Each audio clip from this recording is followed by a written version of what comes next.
blast from the past. Please listen carefully. CoCo.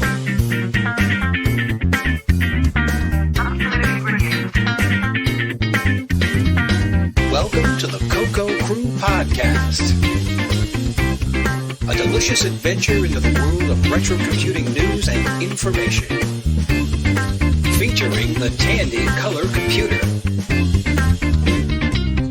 Hey, you got your CoCo 3 yet? CoCo.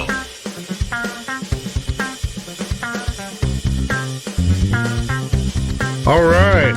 Welcome, CoCo Cruisers, to episode number 48 of the CoCo Crew Podcast. This is the first episode of our 5th year. Hooray! Yahoo! Woohoo! CoCo New Year. Exactly. Well, we've just had CoCo Fest, so this is the beginning of our CoCo New Year, as we proclaimed several years ago. And so we're here, we're excited, we're having fun. Let's get on with it. And let's see. Then now here we are. With CoCo Fest was last month, so the next CoCo Fest is roughly 11 months away. We haven't quite nailed down a date yet. There is some work feverishly happening on evaluating new venues and or the old venue. So we haven't even quite decided on the venue yet, but work is underway, scheduling the 29th annual last Chicago CoCo Fest. It should be happening in 2020, the 40th anniversary year of the Tandy Color Computer. Very exciting stuff. Along with that, Tandy Assembly is now approximately 4 months away. Everyone's looking forward to that. I'm starting to see people announcing that they've made their reservations. So I guess that's open at the hotel already. That's going to be the next big event in the CoCo and Tandy world. Everyone excited about that? I was one of those yes, sir. that made reservations actually early, did it a few weeks back. Cool. Awesome. Very excited. It's great. What about projects? Anybody working on a project now, or we all take the head first slide into CoCo Fest and still dusting ourselves off? I'm definitely dusting off. Yeah. It's great. Great event.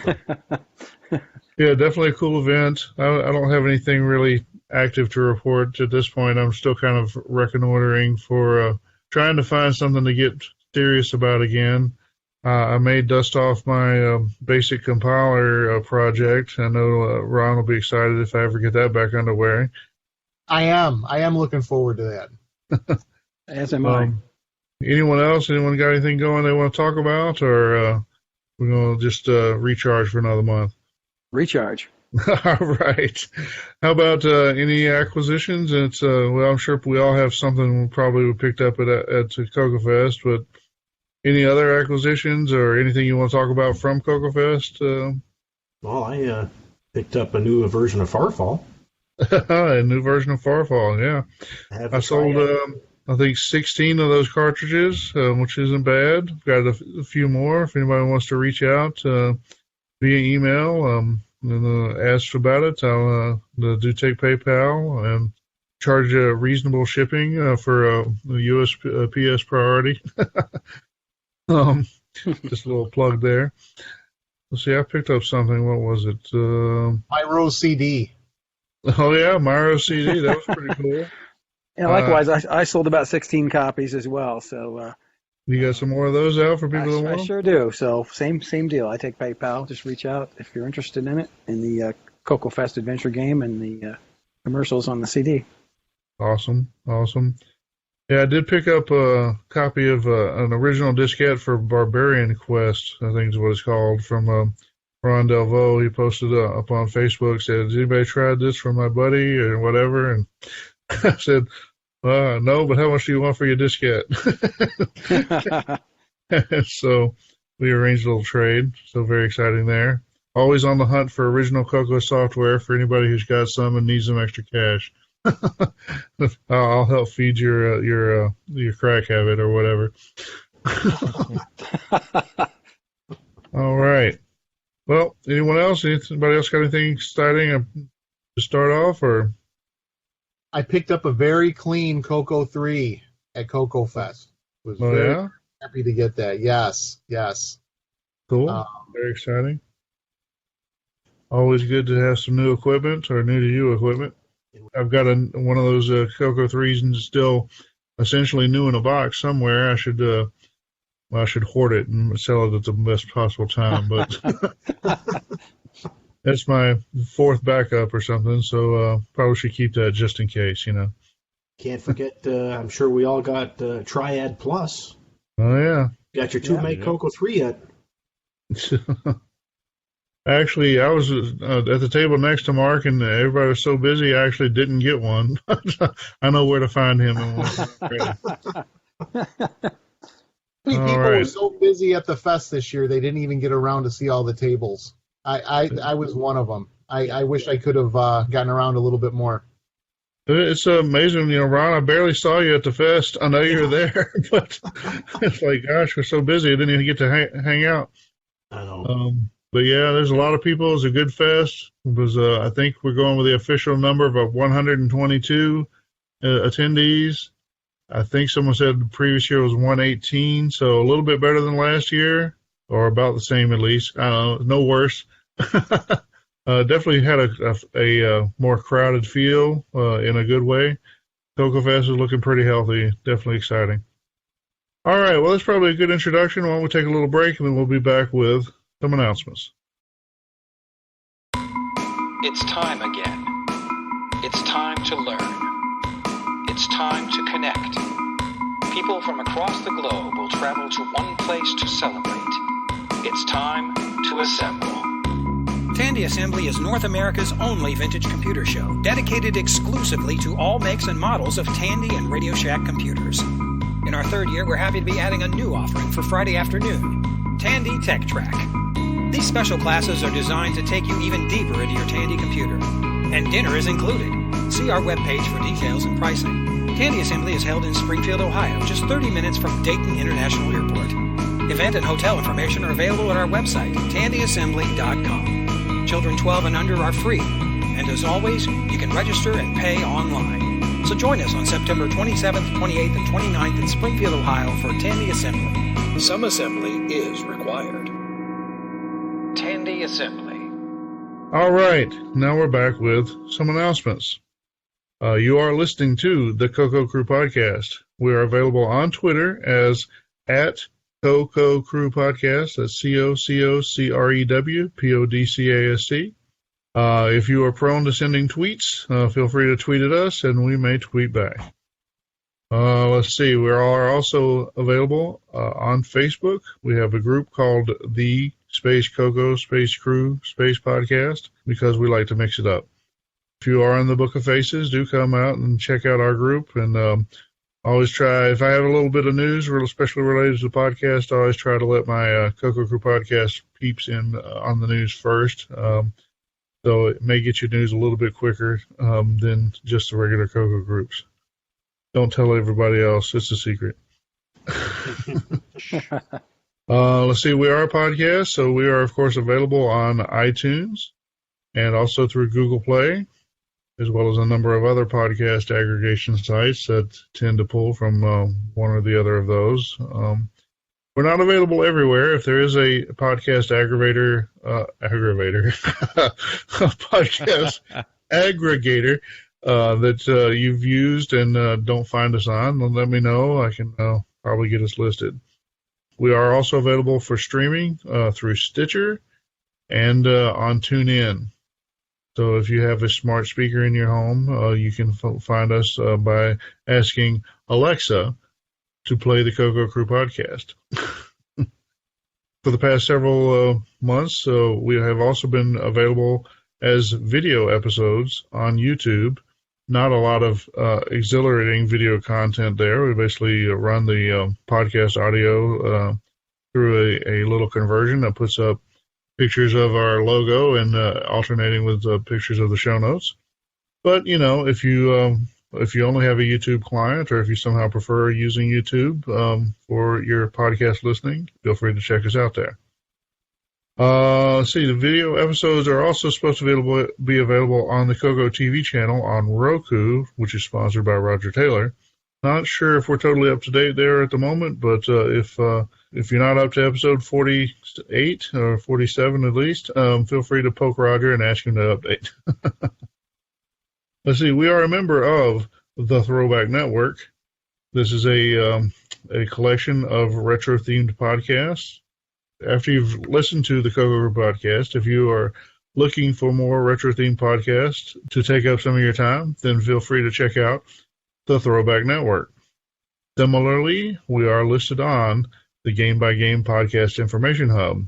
This is also a listing of retro-themed podcasts, although in this case the theme is more along the lines of retro technology and games.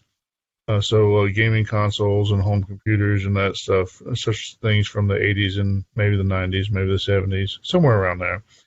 Anyway, so again, when you're done listening to the CoCo Crew Podcast and maybe any other CoCo-themed podcast that you're aware of, then do feel free to check out the Game by Game Podcast Information Hub. Audio for the CoCo Crew Podcast is hosted by Cyber Ears. If you have a need to host audio content on the internet, then we recommend that you check out Cyber Ears, where you will get your audio on your terms. If you'd like to reach out to the members of the CoCo Crew Podcast, we have some email addresses available. To reach all of the hosts, we have 3 different addresses set up. You can use any of them equally, just whichever one you can remember. We have show, SHOW, at cococrew.org. That's COCOCREW.org. We also have podcast, PODCAST, at cococrew.org, and feedback, FEEDBACK, at cococrew.org. If you'd like to reach one of the hosts individually through email, then I am available as John, JOHN, at cococrew.org. And, of course, we have Neil, NEIL, or we have Mike, MIKE, Boise, BOISY, or Ron, RON, all at cococrew.org. So if you want to reach out and contact any of us individually, there we go. That is our normal stagger of announcements. And here we'd like to continue with announcements of events in the real world that we think our listeners might be interested in attending.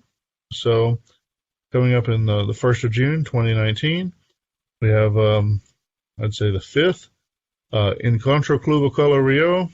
This is a CoCo clone-themed gathering in Rio de Janeiro. If you happen to be in that part of the world, the Southern Hemisphere, it's probably a good excuse to go if you're not already there.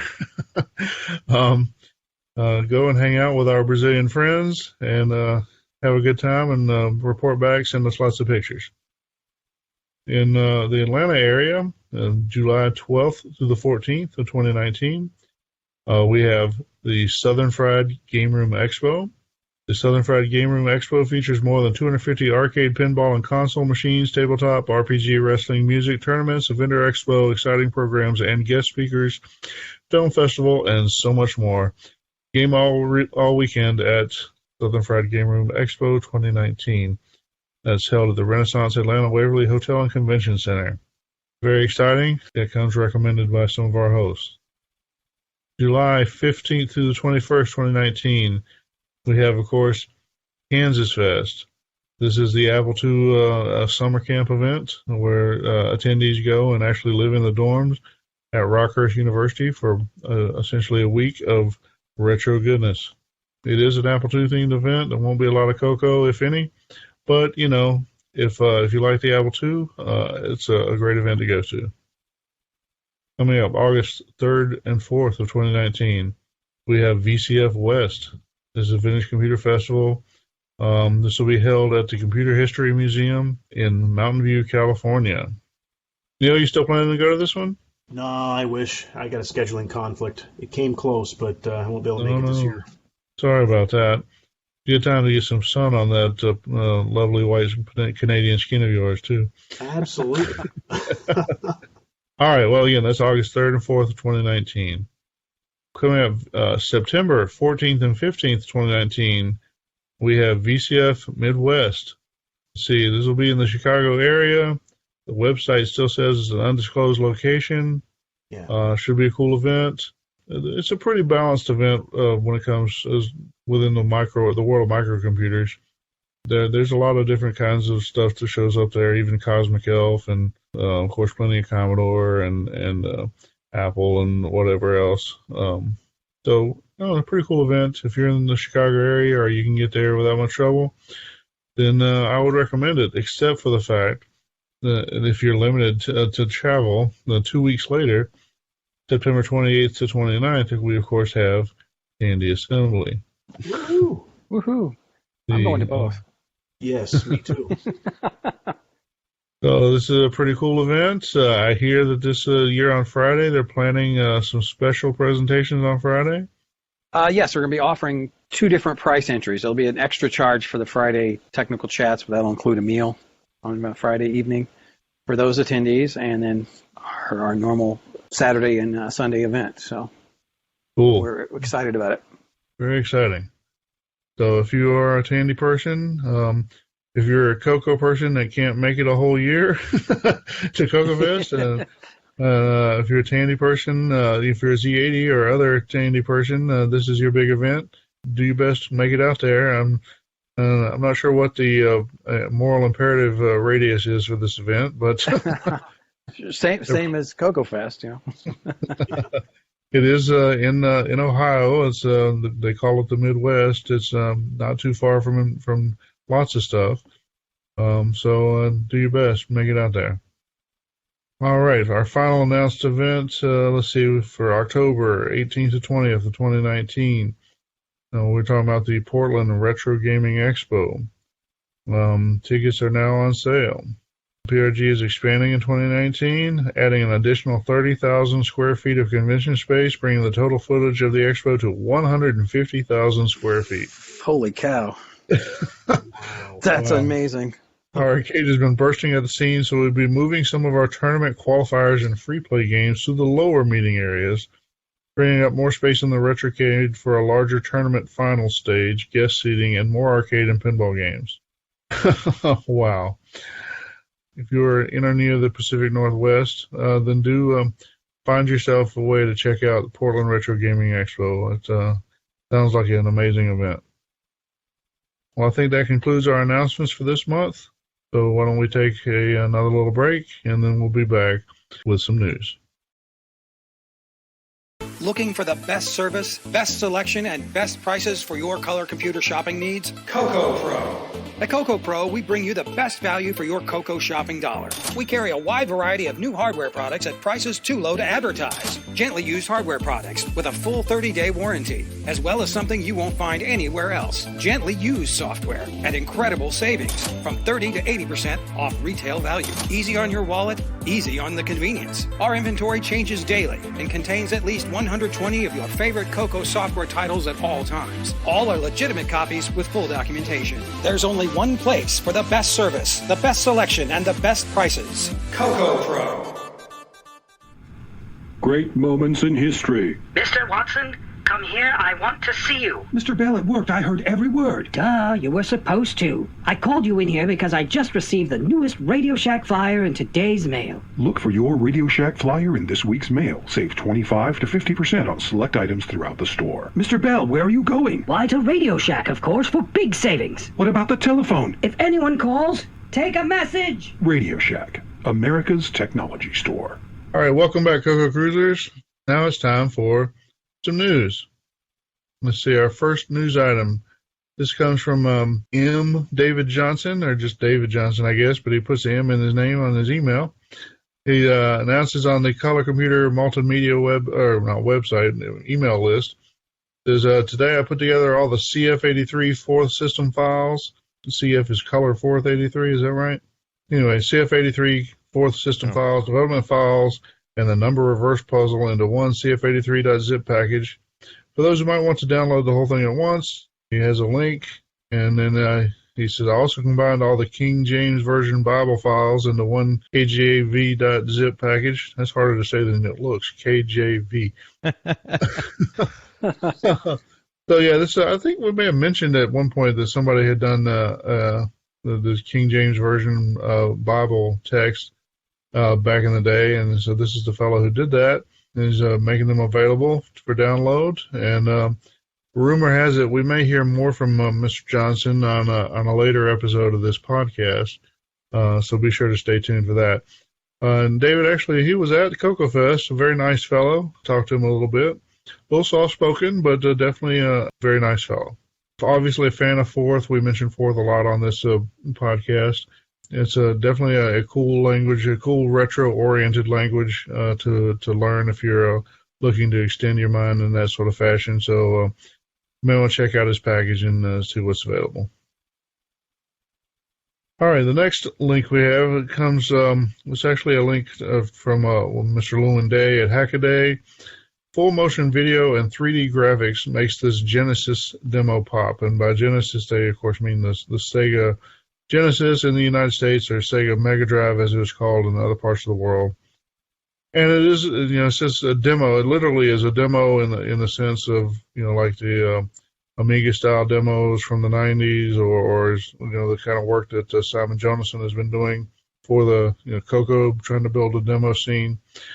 And like I said, it's not the CoCo. It's the Sega Genesis. Graphics-wise, it is not too far different from the CoCo 3 in some ways. I could be a little off with that, but feel happy to have you argue with me in the feedback if you've got other opinions there. What I thought was interesting about this, just because it's a little bit inspirational to see any kind of demo work, but there's also they've laid their secrets bare in a technical document. There's a link to a Google Doc that describes, it says it's describing in explicit detail how it's all achieved. And so it can be cool to read that kind of stuff, just to kind of get your mind around some of the kind of trickery, bit level stuff or whatever. It doesn't always 100% apply between machines, but quite often the techniques have analogous techniques, or they can, they have twins or cousins, or shall we say, on different systems. So it might be worth a look if you want to figure out how to do some weird or cool stuff with graphics on 8-bit system, older systems. Genesis is more of a 16-bit system, but still, I think there'll probably be something there that might be interesting to learn. Whether or not it totally applies to the CoCo, well, that's up to you. Well, so moving along, we have another Hackaday link. This from Harry Scharfglass is the author. Tuckoplexing, a new Charlieplex for buttons and switches. For those that are kind of in the sort of the maker mindset, or want to build things, electronic things, you may be familiar the term Charlieplexing, which is a way to kind of get more physical outputs out of a set of wires, but if you wire them correctly, whereas you normally would wire something where you have an output to everything that then would all have a shared ground, for example, you basically take some of your outputs and you sometimes use them as positive voltages and sometimes use them as grounds, and with the proper kind of wiring, you can get more lights lit up than you have actual physical outputs. And so with that mangled description, this tuckoplexing is kind of an extended version of that. It's named after the inventor's cat. So, I don't know how, anyway, if you, at least to the level of electronics knowledge that you can read schematics, you might be able to take a look at the schematic and figure out what they're doing there. Like I said, it's kind of like Charlieplexing. Depending on how things are set up, the circuit effectively changes direction on you. But it may be a cool way to extend the outputs or the capabilities of a piece of hardware if you're trying to light some lights or detect some switch closings or that sort of thing. Let's see. Moving on, we have a link from the Color Computer Facebook group posted by Brendan Donahue. It says, I've designed and can 3D print cases to protect your CoCo VGA button board. And so for those who have a CoCo VGA product, probably aware that it includes a button board that is designed to be mounted possibly by drilling a few holes in your case or otherwise extending some wires through your case and providing access to some buttons for, I guess that's how you enable like the artifact settings. Or some people don't want to drill holes in their cases. I think that's understandable. You probably also don't want a bare circuit board that's plugged into your CoCo. It'll just be hanging loose on the outside of your CoCo. So this is a perfect compromise, a piece of plastic built directly for that little circuit board to keep it safe. So if you are already a CoCo VGA customer or potentially about to become a CoCo VGA customer, then you may want to contact Brendan and extend your order with this cute little item. It's a great little box. I picked one up at CoCo Fest, and Cool. he's got a 3D printer that does a really amazing job. The other cool thing is he offers like 12 different colors. Yeah, it is in different colors. That's cool. Yeah, they're really cool looking. I picked one up as well. Nice product. So moving on. Okay, now I've got a couple of YouTube videos. One from a Mr. Travis High Rise. I have no idea. Well, that's probably not a real name, but it could be. Who knows? Anyway, so AGDX adding 1-bit music to the menu. So I think AGDX is some sort of interface program to ease using AGD.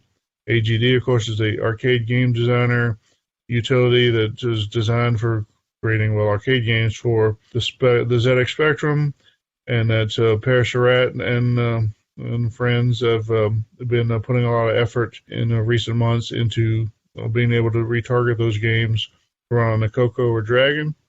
So this is an extension to being able to add some music to your AGD games, which I guess they had some support for using the AY sound chip that is somewhat available depending on how hard you want to work for it. But if you can do the 1-bit beeper style music, well, that's definitely available on the CoCo. So maybe this is a way to get some 1-bit sound games designed with AGD over to the CoCo as well. I don't know. Your mileage may vary. I may be completely wrong. It may take more work than it's worth. That's all for you to figure out. But it'll look cool to me. So enjoy.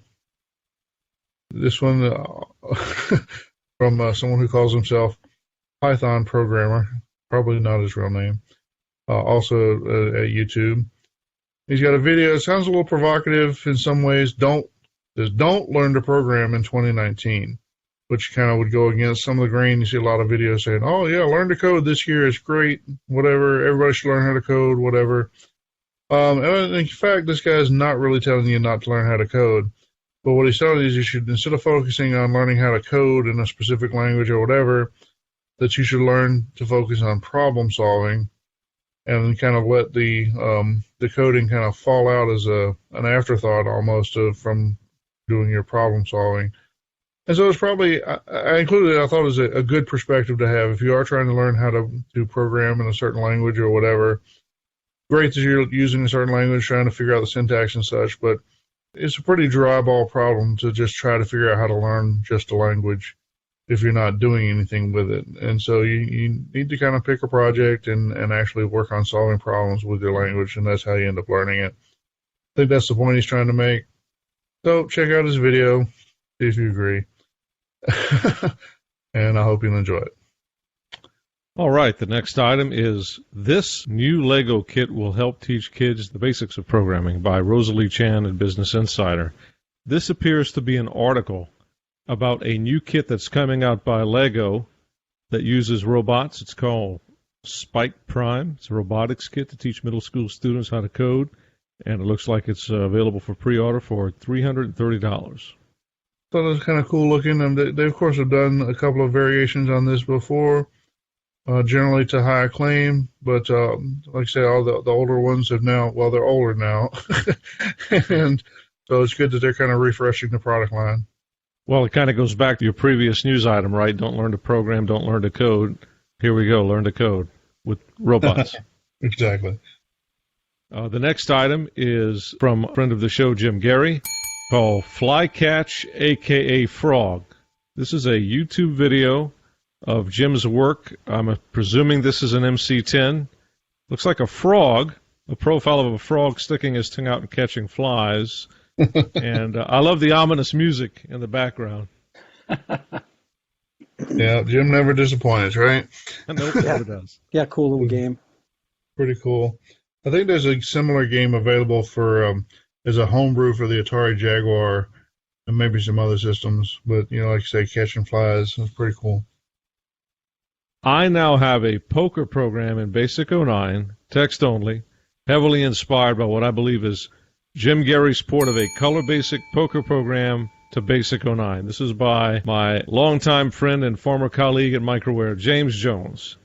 So it looks like James has written a Basic 09 program, which James, of course, knows Basic 09, has been using it a long time. It says here that he did not do any graphics yet, but he has, it looks like he has the basics of the program working and also learned how to play poker to boot. Good job, James. James seems to occasionally try to turn a crank on, or beat the drum, maybe is the right term, on reminding people about Basic 09 or advocating for it. And that's probably kind of what this is here. I thought we'd help him out. So, very cool. Yep. Since 1994, Cloud9 has been making cool stuff for your color computer.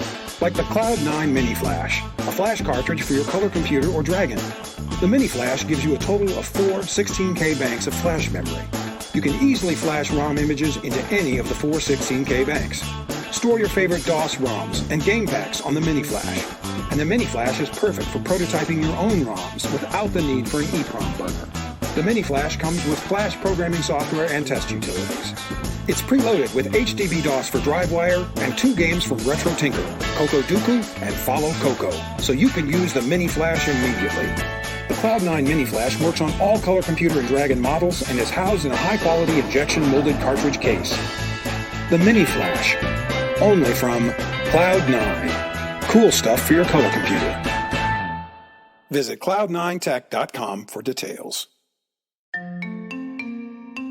Were your taxes a mess last year? Do you look at your bank balance and wonder where all the money went? Then you need CoCo Accountant 2. This home and small business accounting program is all you need to answer the 3 big questions about your money. Where did it come from? Where did it go? And what can I deduct from my taxes? Spend a few minutes with your canceled checks, credit cards, receipts, and payroll stubs. The 32K tape version stores 450 entries in a single file, 500 for disk. The 64K version stores 900 entries on tape or disk. Our happy customers say this is the most useful program they own, and you'll agree. Only $34.95, tape or disk. CoCo Accountant 2 from Federal Hill Software. Fine products for the color computer, Dragon, and MC10. Next one is a YouTube video that I have not watched yet called Let There Be Lies, Quake's Source Code Sorcery by Chomp Chomp. Yeah, so you should check it out. Interesting video. It's a woman who I take it from watching that she's involved in the game programming industry of some sort. But so she's looking at the source code to Quake, from id Software from 20 years ago now. It's and it's a funny little piece of the code. So they're doing it has to do with lighting, I guess, or dating, I guess. I don't know. So I guess there's an important operation in figuring out how to light a room graphically that involves an operation that's an inverse square root, so like 1 over the square root of something.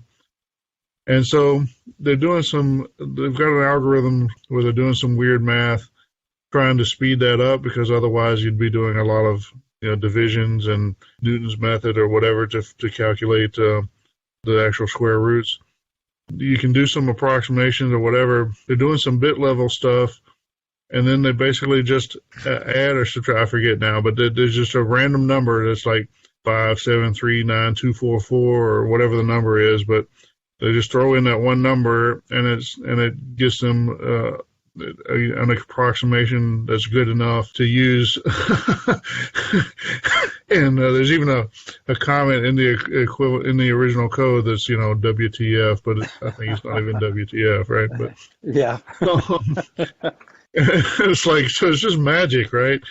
I don't know. I'm sure there's somebody somewhere can probably explain it, but I mean, you're at the intersection of bitwise encoding of floating point numbers and magic math for a very specific operation. But I just thought it was kind of neat to show the kind of weird stuff that sometimes finds its way into games in particular, or any kind of high performance software as a shortcut.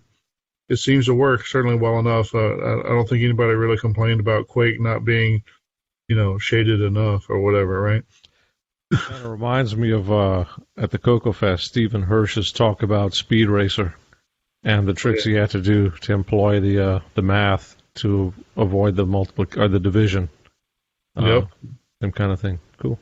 Yeah, exactly that sort of thing, just on crack. Yeah, 20 years later. The next news item is happy to send a Philharmonic 12, my Symphony 12 replica, to someone with 09 ASM skills who can write some test assembly utils to test the unit. I'm reading that verbatim, by the way. Looks like it's quoted by Jim Brain on the Facebook page regarding his card, the Symphony 12, or the Philharmonic 12, I should say. That's a replica of the Symphony 12. No software, just hardware. Oh, right. So, yeah, he cloned this piece of software that's somewhat esoteric. Some of you guys were aware of it, I know, but I was not even aware of this piece of hardware from the past.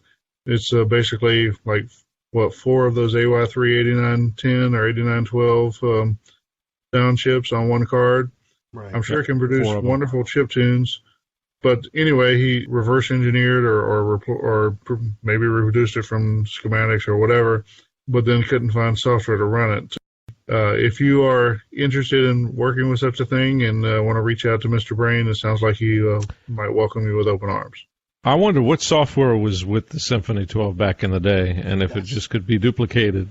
The Symphony 12 software is out there in the repository, but I don't think it works with this board. Oh. Okay.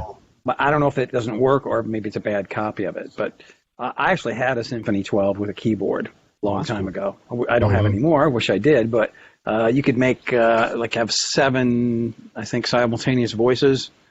It came with different software where you could change the envelopes and toy with that. It wasn't super capable, but it was cool for its time.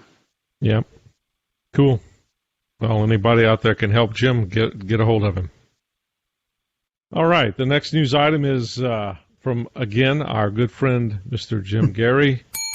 Attack of the Killer Tomatoes. Now, this is not a 1970s B movie, folks. This is a game on the MC-10, and it looks like a maze game, John. Pretty cool. Oh, yeah. The animation he's got you have to open up a hole for the tomato to fall into. So this hole forms, and it's got a little bit of animation involved with it when it opens and closes. Never disappoints. We always have some cool stuff from Jim. This is no exception. Pretty cool. All right, our next news item is QB64 version 1.3 is out now. Anyone that's used the old Microsoft DOS back in the day, which probably many of us are, we're all a little bit older here. This looks like an exact clone of that. It's obviously been updated with additional features and things as it's being developed, but it's a great program. I've used it. You can compile actual BASIC programs for those familiar with Color Basic. There's a lot of things that are very, very similar. And there's even an IDE for it called Inform. I just like the old school editor that QB64 comes with itself. It's very similar to FreeBasic, those type of things. And yeah, they're up to version 1.3 now. I'm not sure if any of you guys have used it, but I use it under Linux actually for some quick programming. It actually comes in very handy. I know there's some people with some interest in it. It's probably the closest modern programming environment that to Color Basic that's actually out there and maintained. It's cloning QBasic or QuickBasic, or I'm not sure how much difference there is between QBasic and QuickBasic. Anyway, it's kind of cloning that, and which of course is Microsoft Basic, and is going to be very similar to Color Basic in many ways, including the syntax of the play command. Figure there's probably somebody out there who likes to program in it. If not, if you're itching to program in BASIC and want to use a modern environment, well, here's your pointer. Yeah, that's perfect. You don't have to have an old computer if you want to get into basic programming. Work on all the platforms. Neil, didn't you say our booth babes sometimes program in QBasic or QB64? They do. Yeah. Our next news item is New Text Adventure Assignment 45 from Jim Gary. He continues with his march along every month with new games for the MC-10. This one's very interesting. It's the year 2154. You play a Commander Harry Flynn. You've been brought on to rescue a young daughter of a president from the planet Stira, it looks like.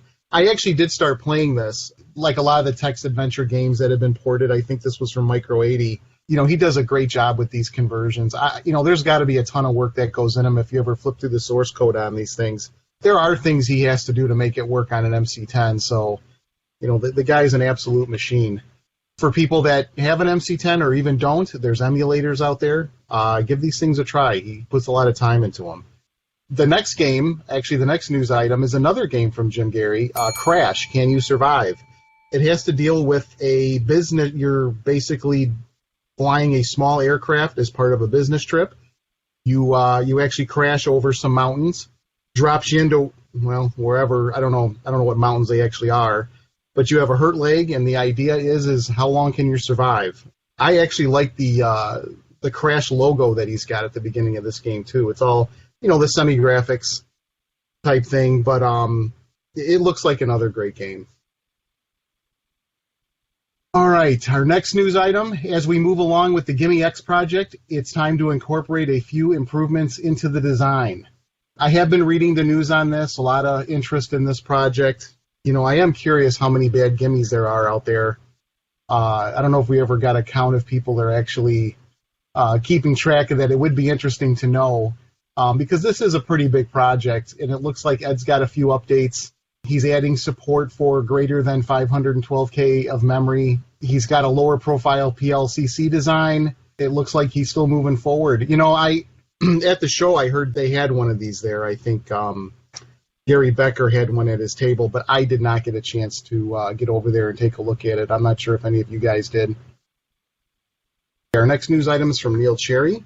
I threw together a quick repo of my Python 3 scripts for working with C10 files. So this is more for the MC10. It looks like he's got some conversion programs to go from, looks like bin to C10, C10 to bin. I saw he was talking with Jim Gary. I think the same Neil Cherry actually did the Java emulator for the MC10. So, yeah, that's what it looked like. So, some nice utilities for those with the MC10. Yeah, I don't know why the MC10 emulator folks decided they had to have their own extension for their cassette file format. If you look in the service manuals, I'm pretty sure byte for byte, the data in a cassette save for an MC10 is the same as for a CoCo. I think some of their emulators may produce occasionally a slightly different, a random byte difference or something. If you use the CAS files like from produced by Toolshed, they work, or within the basic tokens are different and that sort of thing. But I've used the Toolshed utilities to manipulate cassette images and load them on MC10. So anyway, my point is I don't know why they decided they had to have a C10 file instead of a CAS file, or maybe they were just trying to differentiate between their MC10 files and their CoCo files. But it's a little confusing that they refer to these C10 files, and I'm not sure we really need a set of different scripts for the C10 versus CAS. That said, we have them. Feel free to use them. I'm certainly not trying to cast any pall on that. I guess, if anything, what I'm trying to say is if you think that the function that's provided here is cool, you probably can use them with CAS files. There is a plus there for CoCo people, too. Yeah, it's interesting you bring that up. You actually helped me some months ago when I was looking for a way to convert C10 files to CAS, and I didn't realize they were pretty much the same. MAME does not recognize C10, and I basically just take a lot of these files and rename them with the CAS extension, and they just work. Very interesting that you mentioned that. Yeah. Yep. And then our next news item is from Michael Furman. Announcement Pi DriveWire version 0.5. It's the CoCo Fest 2019 release. Michael has been working on this for quite some time. It is basically a DriveWire daemon written in Python. I've worked with it for a while now with him. He's put a lot of work into this thing. It's actually a great product.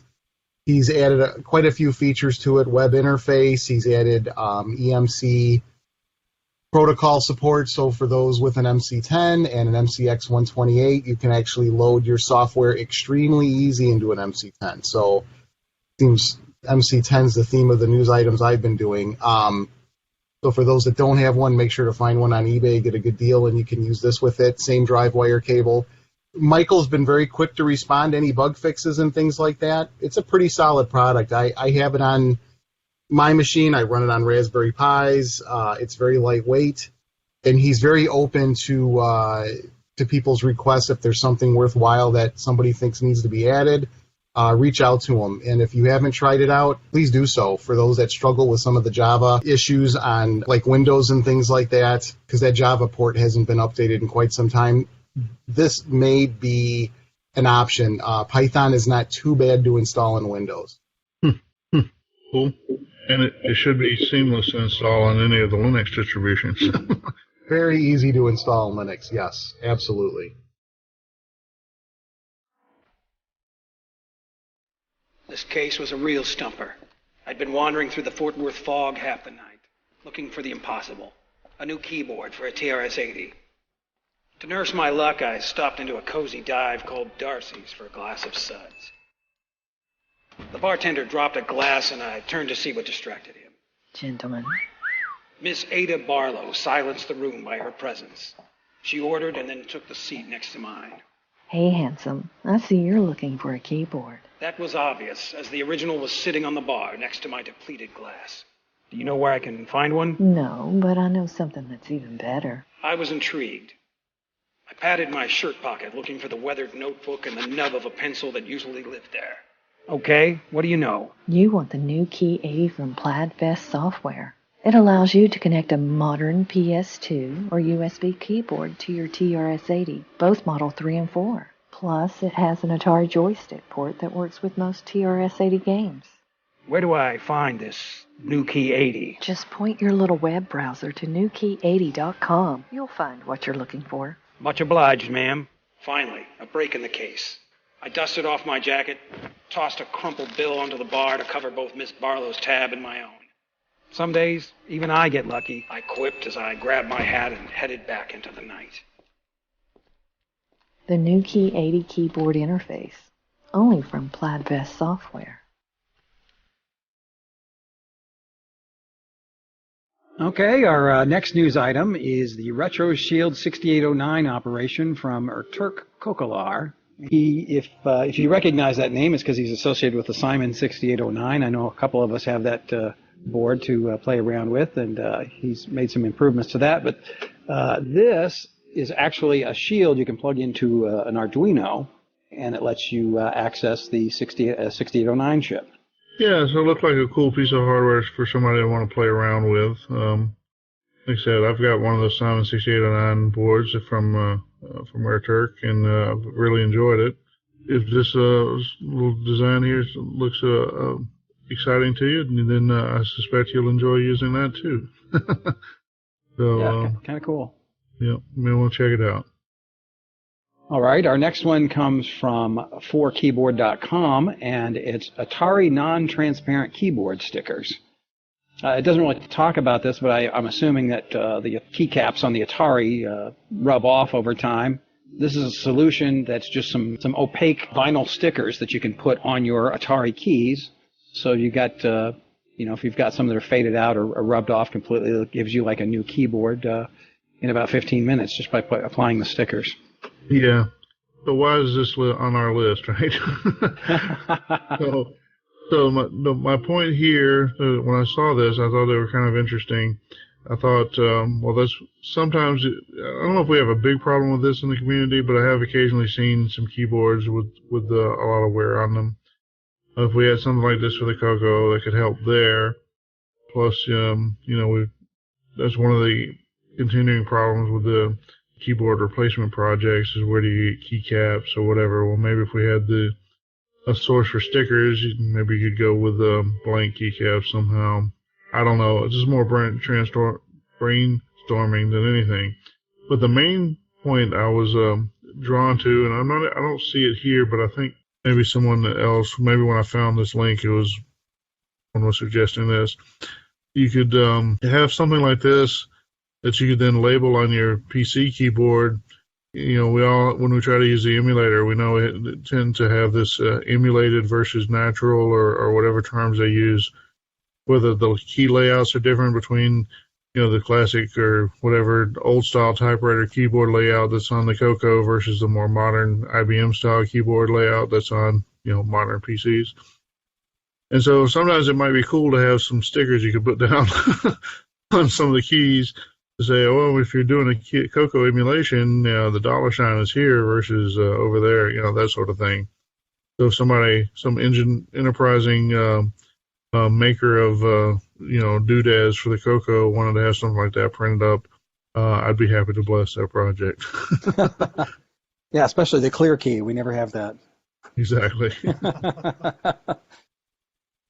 All right, our next one is another cool one. It's from Todd Wallace. It's a progress report on my OS 9 Disk Extended Color Basic Disk Utility, showing off simultaneous floppy disk controller and CoCo SDC operation. Todd's written a machine language utility. You get a command line, and it lets you mount different format disks and manipulate them, do directories on them. So from one prompt, you can look at an OS 9 disk or an image on an SDC card or floppy controller. And he uses the correct / too. I like that. Very cool. Yeah, Todd, he's been working on this for a while. He's on the Discord chat server, with a pseudonym, shall we say. But he's definitely been working hard, learning assembly language and experimenting with file system operations and how to drive the floppy controller and all that sort of stuff. So he's put a lot of work into this, and so if you may want to check it out, just let him know you're taking a look. Yeah, great job. Keep up the good work. All right, our next one is the Retro Search is a specialized search engine indexing TRS-80 resources across the internet. This is from Kevin Parker. So this is a search engine specifically for TRS-80 resources. I played with it a little bit. It was interesting how many hits you can get. I just did a quick search for multipack, and I got a big long list of PDFs and articles and references. Didn't find everything, but there is an advanced search that lets you do, even more in-depth. But it's neat to have a search engine specifically, for Tandy computers. Yeah, that's kind of neat. I don't know if we actually need it. I mean, I don't have that much trouble finding stuff with just a normal Google search. But it's kind of cool to think you could limit some of your garbage responses by going to a Tandy-specific search group. Yeah. Our next one is from Sheldon McDougall. Another Game Master cartridge demo, trying something new. Yeah, we've covered Sheldon in the last few podcasts because he's been working on this with the GMC. In this one, he set up a player that will actually play music in the background in memory. So it kind of lets you, multitask. You can do other things in BASIC while your music is playing. I would assume that, this is developed so that you could, use it in a game for background music, for instance. He's showing where he's actually added an audio jack onto the card, the audio output from the card, and then feeding it back in through the cassette port. Which yeah. I'm kind of lukewarm on the idea. He seems to think it's a great idea. It's not exactly my vision for the hardware, shall we say. But if you want to stick to a pure BASIC kind of implementation, I think you can do the audio on and audio off more quickly than you can do the sequence of pokes that you need to disable the audio input through the cassette or through the cartridge port. If you don't mind the cable, it may be an advantage in that respect. So to each his own. If that's what he likes, just do it. I sold him the cards. He can sell it what he wants to him. Exactly. Yeah, so, definitely a unique way of doing it, but it works, and he's definitely it's good to see some innovation. Doing work with it. Yeah, exactly. So good job, Sheldon. All right, our next one comes from Per Surratt. AGD converted games, new releases. So we've got some more new games that have been converted with AGD for the CoCo. Always good to see some more games, right? Hard to comment on every one with this group of event. There's just so much of them. Yeah, they keep on coming. Yeah, that's amazing. No shortage. Very good stuff. All right, our next news article is from James Jones. It's migrating color basic code to basic 09. Yeah, so kind of mentioned earlier that James seems to have a little bit of a quest to promote basic 09. And so again, this is part of it, and we're happy to try to help promote it, whatever he's doing there. Yeah, that's great. All right, our next news article is from Bill Toulis at Tech Nadu. This was actually a very sad one, at least for me. Nintendo takes down Commodore 64 port of Super Mario Brothers. The developer was actually working on that for 7 years, and then it was taken down in 4 days, it shows here. It looked like a pretty amazing effort. Yeah. It's kind of a shame. I don't know. I think this is one of those where we're just the retro computing lobby is a little too small. So Nintendo's not going to get much of a black eye from beating up on the retro computing guys. No. Yeah. Well, no good deed goes unpunished. Exactly. Well, I mean, I understand protecting your mark there, protecting your property or whatever. It's like, people argue, well, what if you turned Super Mario into a porn character or whatever? But that's not what he did, right? He did a faithful port to an otherwise unsupported platform. That's right. And again, I'm not arguing that it's legal or you can't enforce things. I'm not trying to take anybody's rights away or whatever. This is all about what's really right or wrong or moral or immoral or whatever. I'm not arguing the law. So get off my back on that, please. Yeah.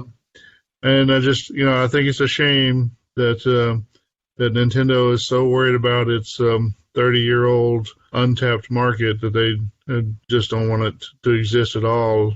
I don't think they're losing one dime to somebody playing Super Mario Brothers on their Commodore 64. No. And it probably doesn't matter to them. I think they might have lost a dime or two in goodwill. Right. But that's their judgment to make. So legally they can do whatever they want. They probably had to fight it on precedence, right? If they let this one slide, then someone would have a precedence to do something else even worse. That's probably true, but they could have made an offer to license it somehow, right? Yeah, that would have been nice. It may be too much trouble. It may not be worth the thing. I'm sure we can argue, whatever.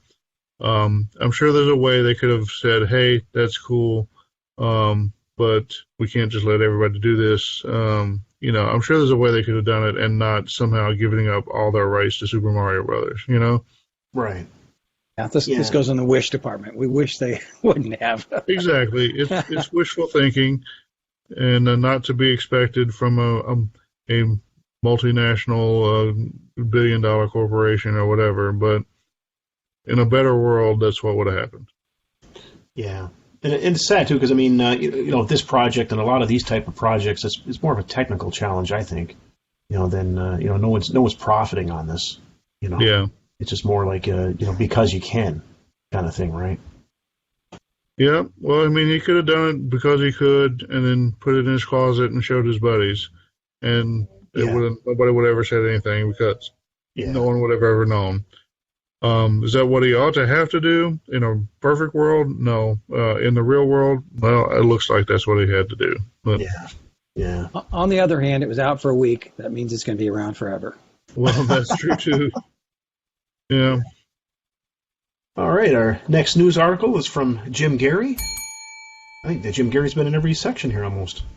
This game, he ported another game. It's called World Gov or World Governor, and it's basically a simple version of Civilization.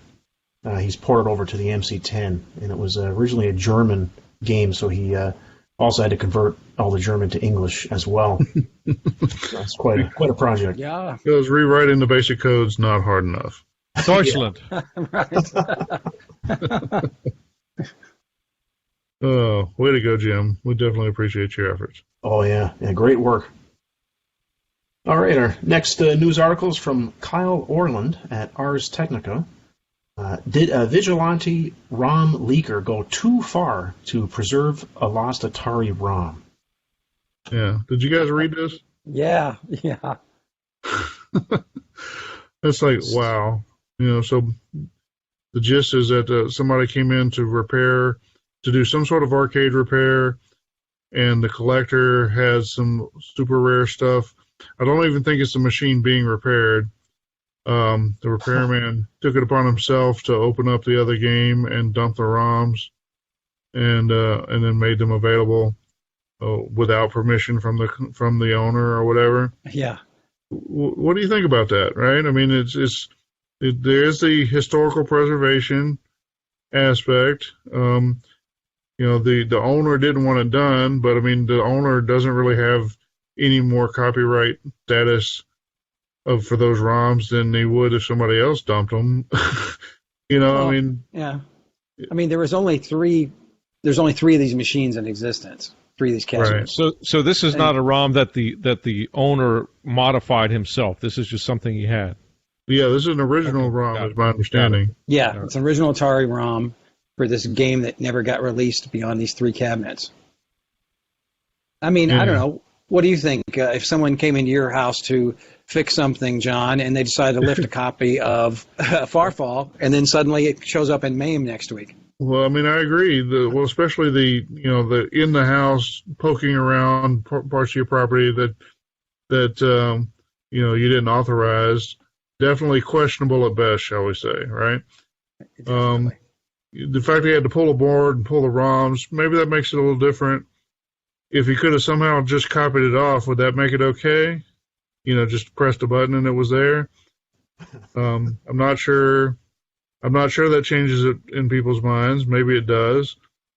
I don't know. What do you think? I mean, what's the objection here? Is it that they opened up the guy's case without permission, or is it that this guy owned one of only 3 things and now there's a copy in the wild? I don't think anybody's too upset about the greedy collector, shall we say. And it's not fair to call the guy greedy, but let's go ahead and caricature it for purpose of this discussion. I don't think anybody's too concerned about some greedy collector hoarding a few bits, literally bits, that only they had access to, somehow not being as exclusive a club anymore. Or maybe they are. I mean, I don't know. The creeping around the garage and opening up parts of cabinets that you weren't authorized to open up, well, that part's definitely pretty objectionable. Yeah. Right. Yeah, I think that's the part of play here. Yeah. It was the way it was obtained. Should have asked. Right. All right. Our next news article is from Jenny List at Hackaday. Now, this one is definitely sacrilege, at least to me. A chandelier guaranteed to make some retro game hardware collectors wince. Basically, what it is someone has taken 12 light guns or zappers from the NES and made a chandelier out of them. Yeah. And it's hideous. Yeah. Well, it is ugly. Yes. The only saving grace here is that it's the orange ones. They were originally gray, and then they had the law passed that said the play guns needed to be blaze orange or whatever. So these are the later ones, and you can get reproductions of these pretty easy too. I'm assuming these are not reproductions. Who knows? Maybe they are. Yeah. But still, if these were original items, this is not something I could support. Let's put it that way.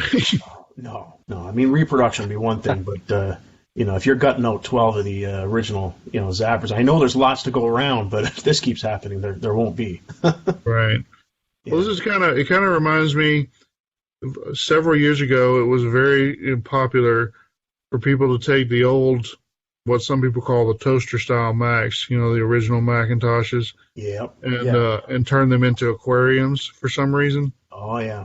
And planters, yeah. And planters and some other stuff, which I never really understood, and to me almost seems more disrespectful than respectful, but it seemed like it was the people who loved the Mac that were doing it. I don't know. So it kind of reminds me of that. I didn't really get it then, and I don't really get this either. Yeah. All right, our last news article is from Nick Marentes. He's programmed a game menu for playing CoCo 1 and 2 P-Mode 3 games on a CoCo 3 with enhanced color and higher clock speed. You guys check this out? Yeah, I checked it out. I seen it earlier. Just switching the color slots, so when you start your game, that's a pretty cool idea. It was pretty neat, kind of innovative. I've heard of hacks like this going back a long time, but they were always kind of individual things or little one-off programs for specific, one-off loaders for specific programs or whatever. Whereas in this case, he's kind of generalized it and made it available. And then I think somebody else has gone, he made the source available. Somebody else has extended it to support CoCo VGA as well. So you get a broader range of colors. And instead of being only on a CoCo 3, you can do sort of the same thing on a CoCo VGA equipped CoCo 1 or 2. Yeah, that was neat to see. Definitely cool. Neat way to improve the playability or the sensory experience on some old games. But yeah, good job, Nick. Glad to see you contributing some useful code. Well, I think that wraps up our news segment for this month. So we'll take another little break and hear from our sponsors, and we'll be back with some feedback. Looking for the best service, best selection, and best prices for your color computer shopping needs? CoCo Pro. At CoCo Pro, we bring you the best value for your CoCo shopping dollar. We carry a wide variety of new hardware products at prices too low to advertise. Gently used hardware products with a full 30-day warranty, as well as something you won't find anywhere else. Gently used software at incredible savings, from 30 to 80% off retail value. Easy on your wallet, easy on the convenience. Our inventory changes daily and contains at least 120 of your favorite CoCo software titles at all times. All are legitimate copies with full documentation. There's only one place for the best service, the best selection, and the best prices. CoCo Pro. We had fun, we had fun, we had fun, CoCo Fest. We had fun, we had fun, we had fun, CoCo Fest. CoCo Fest, CoCo Fest, CoCo Fest, CoCo Fest.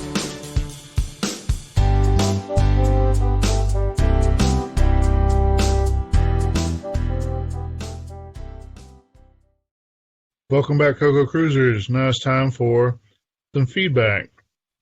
The first item today is a little bit different. I got some oral feedback. Is that the right term? Word of mouth, shall we say, from someone. I'm going to let the person remain anonymous just because it doesn't really matter who it is.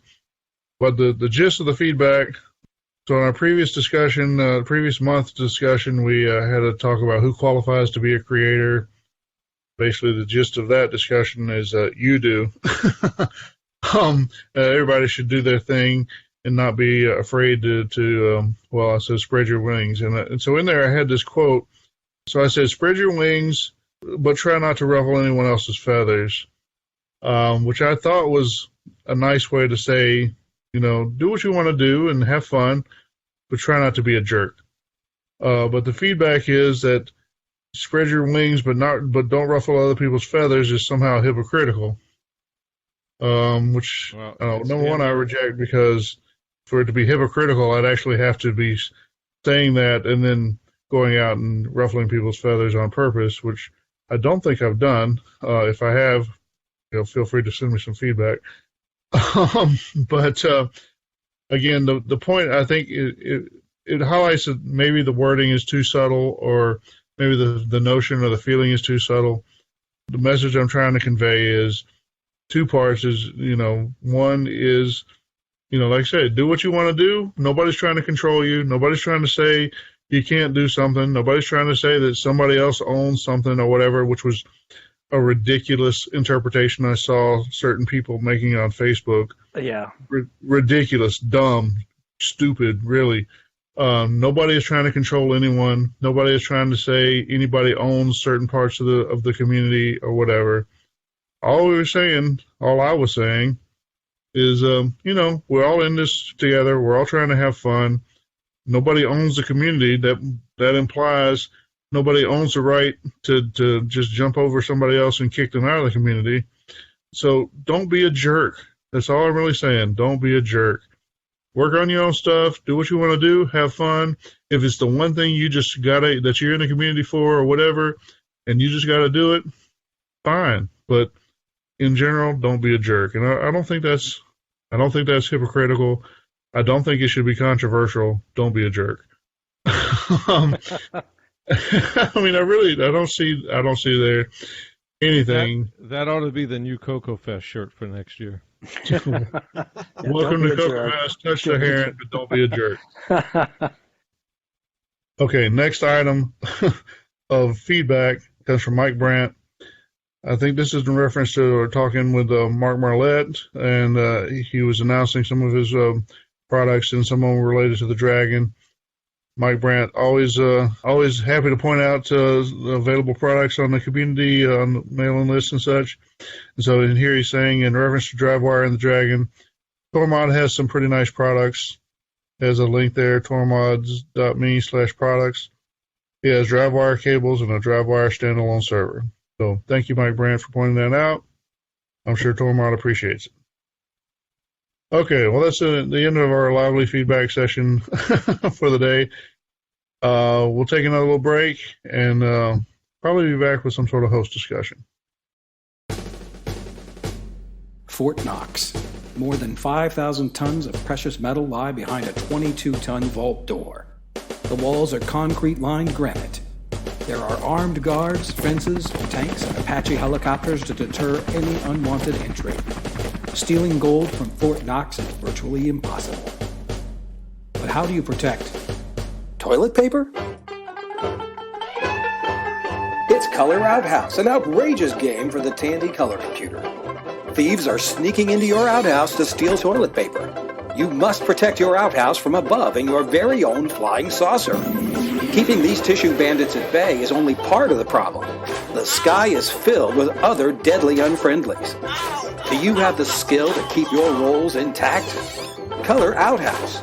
Distributed by Computer Shack. 32K required. All right, welcome back, CoCo Cruisers. So we thought we would just introduce just a little host discussion, kind of get a survey of opinions from our hosts, and kind of collect some ideas about how to get along in the hobby here. So the topic we want to discuss, well, basically how to approach a project. So you've decided on a project, something you want to build or something you want to do. You're going to write a game, something like that. Do you start with the hard part first? Or do you do with the fun part first? Do you work on whatever's kind of core of the project first? Or do you work on, the flashy stuff that makes you excited about the project first? What do you do first? What do you start on? For me, when I start a project, I start with the worst, like the hardest part. The reason why is I'm like that with anything, like I want to get the worst part done first, and in this way I can also find out if I can actually pull it off as well. Because if you start something really easy, I don't want to hit that roadblock, where I can't continue anymore. So I kind of try to get the worst done and then smooth it out from there. Yeah, that makes sense to me. When I'm working on a project, I guess it kind of depends on the kind of project. I know a lot of people, associate me with some programming projects, certainly in the real world as well, but in the CoCo world, part of what keeps me going in there is the ability to flex my muscles in more than one way. Not everything I've done in the CoCo world is a programming project, so it kind of depends. What I think I tend to do is kind of figure out, well, what part of the project is important, and yet I'm not sure I know how to do it, or I'm not sure how it's going to turn out. So I guess in my list of, what do you do first, this is probably what I would call core first. So, for example, in Farfall, years ago, the first thing I did before I really even tried to do a game was I set up some code. If you're familiar with Farfall, in the background I have walls of color that kind of move up the screen, 5 or 6 different sections. What I wasn't sure was, well, how fast can I make those go? I wasn't sure what the capabilities were. I was still pretty new to any kind of performance programming on the CoCo at that point. Just talking about 8 years ago or something, 7 years ago, something like that. And so the first thing I did was I wrote some code that just did the little rainbow effect up and down the sides of the screen.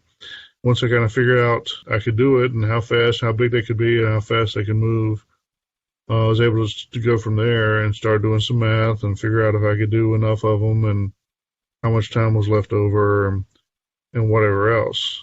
Probably in a similar vein, when I was thinking about originally doing the resin casting for the CoCo cartridge cases, the first thing I did was I figured out how to build a mold out of silicon and then cast some stuff in different shapes or whatever to figure out, what does it take to make that happen. I guess that would be my approach in general, is to try to attack the core of the problem first, figure that anything else can fall out. Usually what I take on as a project is based on motivation for wanting to either see something that doesn't exist or something to help me out personally. I don't know about you guys, but I am not good at estimating the complexity of something until I start getting into it. So I can plan and plan and plan all I want, but typically I don't realize the amount of effort or the total amount of effort until I'm, say, 20, 30, 40% into the project, right? So my style is to get in, try something. If it's too complex, just take a step back, rethink it, and attack it from a different angle until I get it the way I want. So that's my approach to doing projects. It comes from a position of need or desire, and with some planning, but with the expectation that the effort is not going to be totally known up front, or at least a good deal of it, and there'll probably be unknowns that I run into as I work on the project. Like you say, it's hard to know how complex a project is or a problem is until you're knee-deep in it sometimes. So I've heard other people talking in particular about writing a game. I've heard someone express that their approach actually is to start with, what I would call window dressing, to start with writing up a title screen and basic promotional, the start of the game kind of stuff and whatever, which is probably the stuff I would tend to do last. And I wonder what you guys think of an approach like that, because at least in that case, you have something to show to somebody that looks a little more like a finished product, without having done a lot of real work. I think that's a good approach, and I think some people do that as kind of because they're using that to kind of develop, especially when it comes to a game, because at any time in the development process, you can say, "Oh, I'm going to do this instead," or sometimes you need to mock something up so you can kind of get a feel for, is it going to be what I want it to be? Is it going to look the way I want it to look? And those, there's many people that make up title screens and even publish them, before the game is developed to kind of get some feedback and build some excitement to drive them to work on it. So, yeah, I think it probably depends on the personality of the person to some degree. If you have that title screen, that can get a lot of people excited, get a lot of people asking, "Hey, how's that going?" and that sort of thing, which can be a motivational thing and can kind of keep you working on a project. Whereas in my case, if somebody was constantly asking me about the how I was doing on the title screen I published 3 years ago, yeah, that's a good point. So it just probably depends a little bit on your own personal personality and how you communicate and who you communicate with. For me, I think the hard part is actually usually the most rewarding and fun part, right?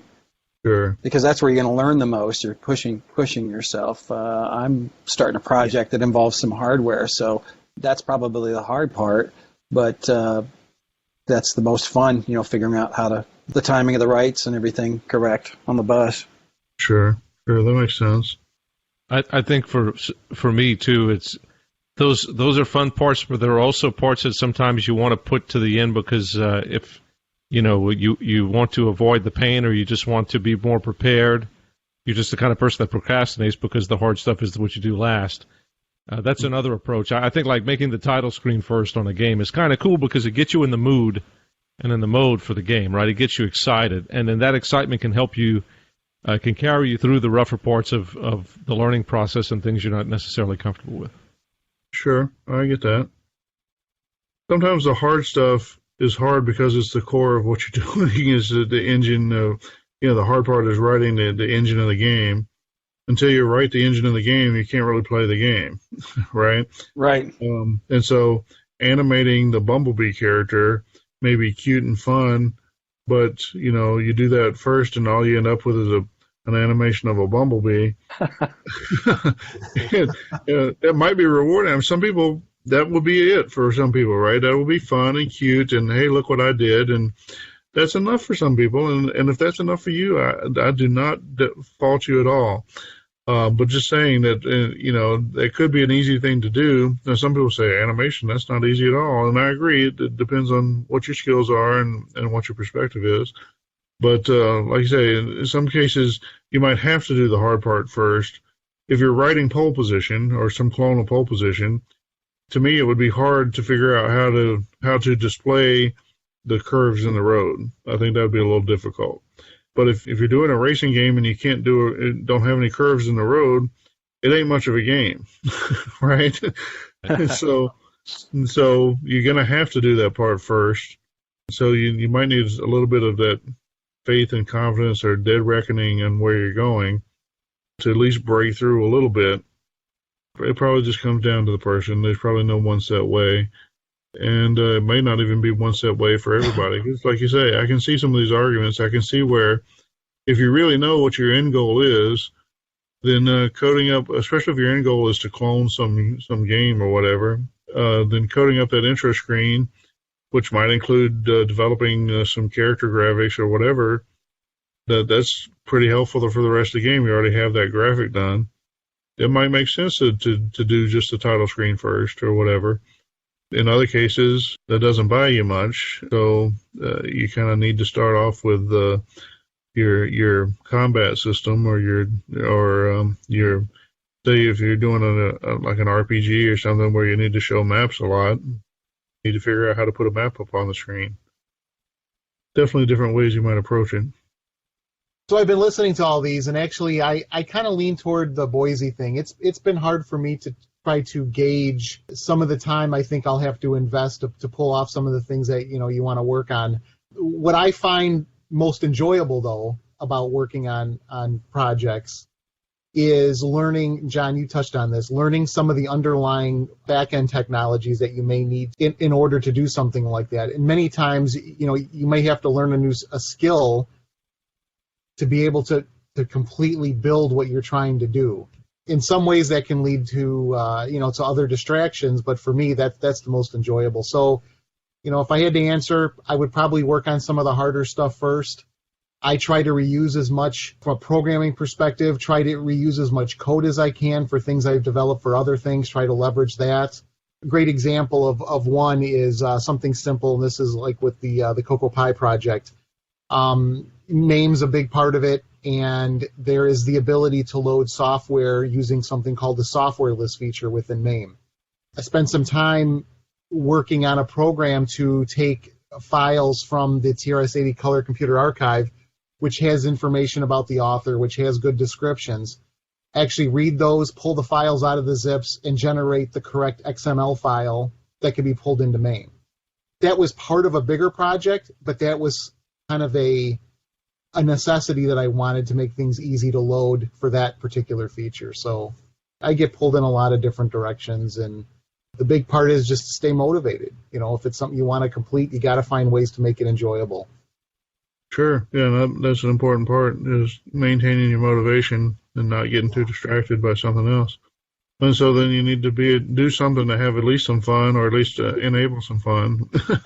Well, you break it apart into smaller pieces. I mean, some things, when I say you work on the hard stuff, for me, you may have to throw a couple simple things in there so you can get some successes. Because if you're just going to hit roadblocks all the time, and then, I'm a big fan of walking away for a little bit. There's been many things that, you spend an all-night session working on, and you're like, what? If I walk away from it from a day, yeah. It's amazing how many times you're like, oh, that's all I needed to do. And then it just kind of comes together. So I think that's an important part of keeping things going, is you got to have some easy successes so you can focus more on the harder ones and not feel too discouraged because you did have some of those easier successes as part of the overall project. Well, I think that's probably enough to wrap it up. Has anyone else got any final thoughts? Keep making. Don't give up. Definitely. Don't give up. That's the biggest thing, right? Whatever works for you, that. Cool. All right. Well, thank you, gentlemen, for a lovely discussion. Probably take another little break and have the rest of the show. Excuse me, can I help you? I'm not sure. I'm looking for the perfect color computer monitor. It should be a 12-inch computer monitor that has TTL RGB, RGB analog, and composite video inputs. It needs a display resolution of 640 by 240 and support 80 by 25 text on the screen. It should have a monochrome mode, a comb filter for composite video, and a built-in audio amplifier. Oh, and a 2-year parts and labor warranty. You know what I mean? I know exactly what you mean. You want a Magnavox. The Magnavox Professional RGB Monitor 80, the perfect color computer monitor. All you've wanted in a computer and more. The TDP System 100, a complete system ready to plug into your color TV set. It features 16K of memory, expandable to 32K at any TDP service center nationwide, and expand from 32 to 64K through Southco, the Georgia distributor. Raised keyboard with gold contacts. Standard basic built-in from Microsoft. RS-232 interface device built right in. RF interface for direct hookup to any TV built in. Programming manuals included at no charge. Bust-out game pack included at no charge. Joysticks included at no charge. The suggested retail price is only $379 from Southco Sales Corporation. All right, welcome, CoCo Cruisers. We have another delightful interview to share with you. I really think you will enjoy this. We have with us Becky Fox Matthews, who was formerly an author for Rainbow Magazine. Hello, Becky. Welcome. Hey, thanks for having me. So, Becky, let's just to start off, maybe you could just tell us a little bit about your own background and your own interests that may have led you into the color computer world, and how you got involved with Rainbow Magazine. Sure. Well, it's kind of one of those roundabout things with a lot of serendipity involved. But I went to college in music education, and when I finished college, it was one of those times when the arts had kind of dropped out of the school systems, because I really wanted to teach public school music. And I couldn't find a job. I went to work in a finance company and learned to use computers. And that was back in 1974. And there weren't a lot of computers around. And after a short while of working in the finance company, I thought, well, this is not what I really want to do. So I moved to Nashville to take some graduate courses in music. And, Nashville is Music City, and so there's all kinds of opportunities for things going on here.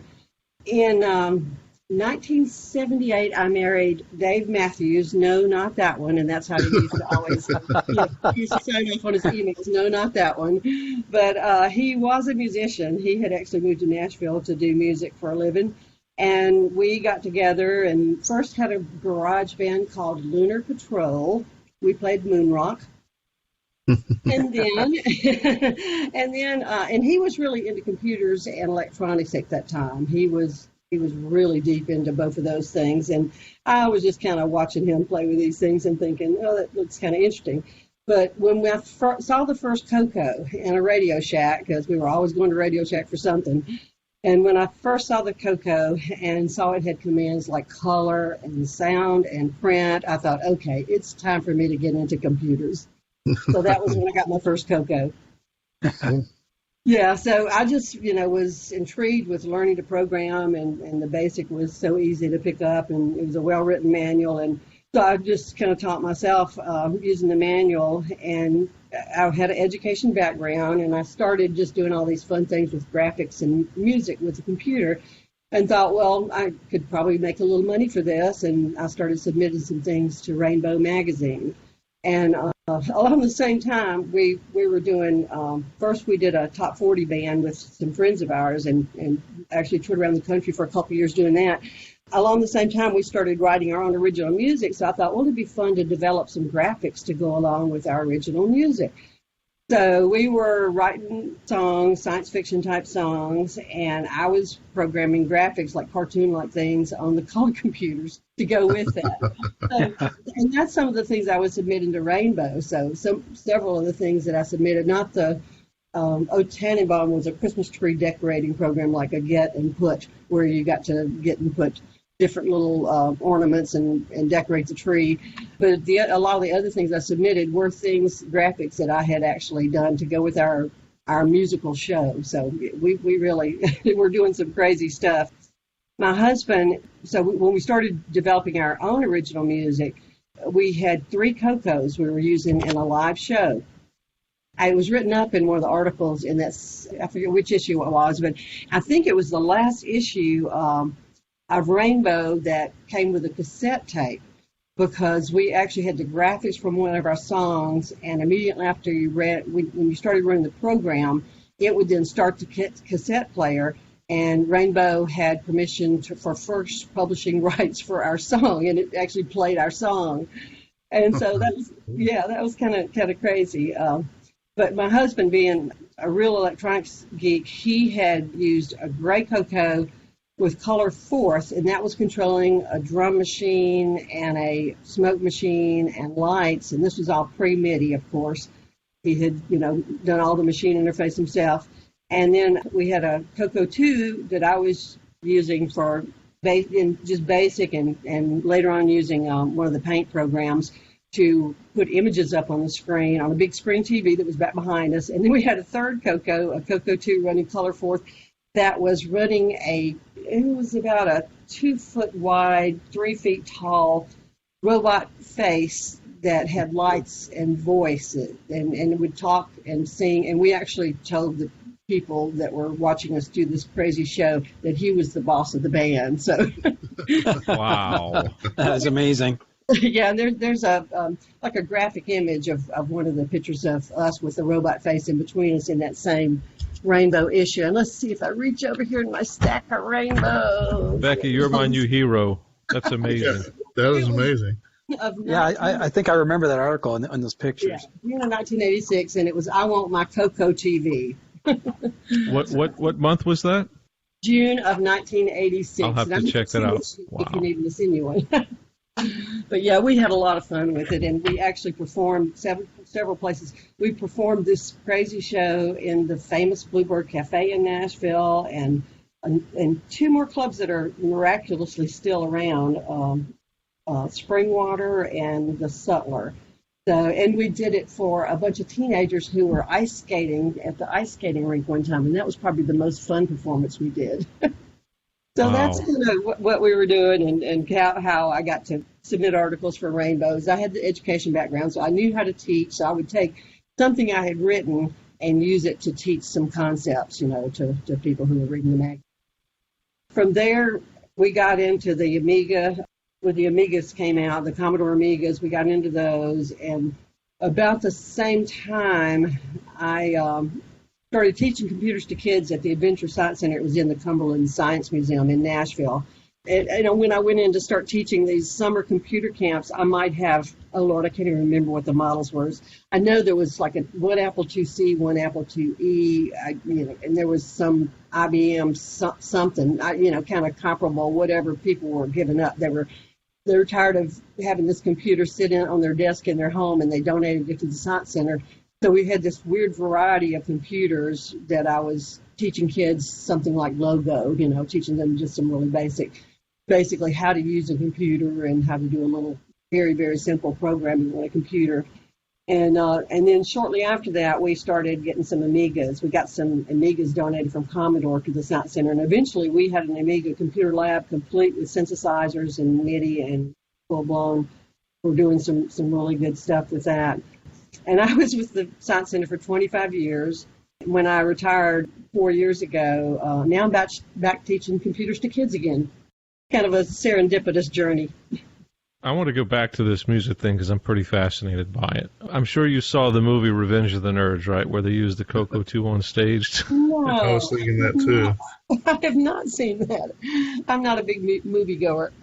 Wow. Well, anyway, Revenge of the Nerds wasn't that, what, 84, John? Or it's roughly that time frame, yeah. Yeah. Writing it down, I'll have to find it. Yeah, Revenge of the Nerds. I think that was the name of the title. And anyway, they were, I guess the best way to describe it is the CoCo 2s were in front of them, and they were using a harness around their back of their neck to hold it up as though they could type while standing up. and using it as a synthesizer.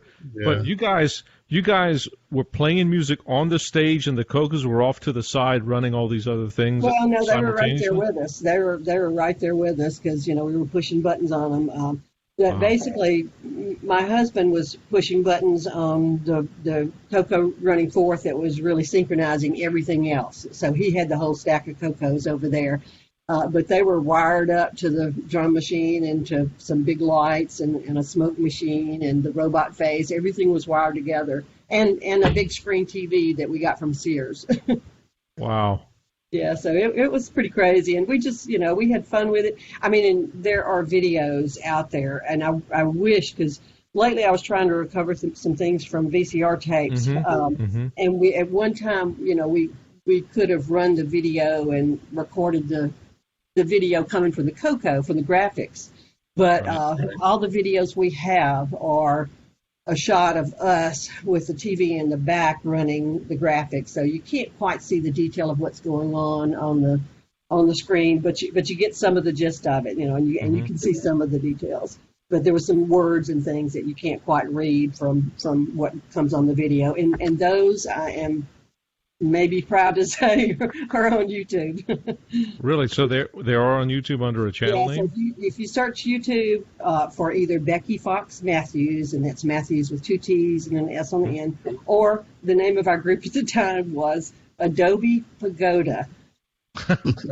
I know. Just try to think up a new band name and see what you come up with. Wow. That's what we came with. I see him here. I see Man on the Moon, Ant's House Triangle, The Dance of Adam, Vapors of Venus. I don't think is on there. That's the one that was on the CoCo. I still need to post that one. Okay. Cool. Yeah, and some of those, when you see the TV in the background, you're seeing the color computer running the graphics. Cool. And the color computer is, again, controlling everything you're seeing there, the lights and all that, and Adobe's voice, which was very tediously programmed by my husband. I'm looking at the Man on the Moon, and it definitely looks like a CoCo screen. And the graphics is running in BASIC. That's what I had learned, and to me it was just a fun challenge to make things happen in real time using something as simple as BASIC to do that. And it was amazing. fun to do.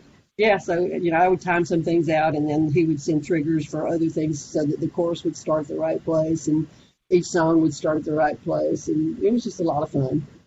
And I see the robot face in the front, too. So it was just something we came across, just a big plastic face, but he built little eye modules back behind it with see that. Christmas lights and things behind the eyes and the mouth, and the robot Adobe, they didn't want us, but the robot Adobe was actually out at Opryland one time on the General Jackson showboat. They saw what we were doing. Somebody saw us, and they called us up and they said, "We want your robot for the skit we're doing on the General Jackson." So they didn't want us to perform, but we got to sit down in the galley in the musicians' place, and David was actually live running the robot's eyes and things to this little play and this little thing that they had going on. It was all just a lot of fun. It was a hoot. And we did actually put out a CD, so, we did finally, years later, press a CD of all the Adobe Pagoda songs, so it's out there now. So you said that you are back to teaching science-oriented stuff today? Yeah, I teach coding using Scratch. That was the drag and drop, real easy programming language for kids that was developed by MIT.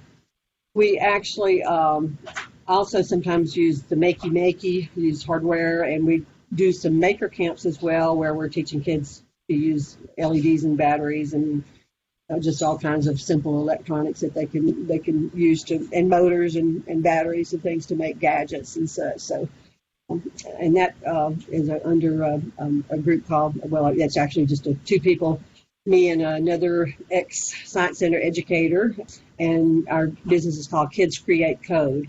So, we've been doing that for about 4 years now, and that's been a lot of fun. Is that something that's done outside of school or in conjunction with school or what? It is. We have taught one interim for some older girls during school, which is a special thing a local private school does to give girls a chance to be exposed to some things that they may not have gotten in their school education. And we did wearable technology with them. We did some of the Adafruit, little boards and programmable things, and addressable, the NeoPixels and conductive thread. We did some things like that with them. But most of what we're doing now is during the summer or during spring breaks or winter breaks, and we're teaching in a camp situation. And it's kind of fun. We make a half a day of coding and then do the other half of maker camp, so kids can come all day and have some different things going on if they like. But I don't know if y'all are familiar with Scratch. It's a really neat little kids' language, and there's actually a Scratch Junior for even younger kids. It's really a neat little language, and we equate it for the kids. It's like putting Legos together. They drop blocks, they grab them, and just build programs by just dropping blocks together. And there's a new version, Scratch 3.0 has just come out, and it's got extensions to make it real easy to interface it with things like Makey and Lego Mindstorms and the Microbit. And we've been using it with Makey. You don't really need these special to use it with Makey. Makey is a hardware device that will work with anything. You can plug into your computer directly and interface with it without anything else. But it's interesting that they're kind of addressing that need. So I like using Scratch and the Makey because it's kind of like what we were doing with our music stuff. It's interfacing the software and hardware, and it gives kids more than just sitting in front of a screen and typing. They actually can make things happen in the real world as well. Back when you were using the CoCo, did you guys use music programs like to compose music on the CoCo, like Musica 2 or Lyra, or use any specialized hardware or anything like that, like MIDI hardware that came out? We really didn't. I think maybe by that time we were just developing other things. I think I remember using was it CoCo Max Paint, a CoCo Max a paint program that came out very early on. But I just don't recall, because when I did one article for Rainbow where I did a rendition of Rocky Top, and I used a note system that somebody else had developed for that, that had been previously published in Rainbow. And it was real easy to use that and just, put it as a list, put the notes on the list. And I really enjoyed working with the computer and trying to get sound effects by making things go really fast and do odd little jumps and notes and things like that. And I had a lot of fun doing that kind of thing. And I guess it wasn't until I got the Amiga, and we got into synthesizers and stuff, and I was using synthesizers when we were doing the Top 40, and of course when we were doing our little Adobe Pagoda band thing. Later on I tried several music software tools, and I guess I just preferred doing it without that. I knew how to write sheet music, and I would write it on paper, And I do know I experimented with several different ones, but I just never really went very far with any of them. I liked programming better, I think, than sitting down at a computer to try to write music. Did you get into the CoCo 3 or not?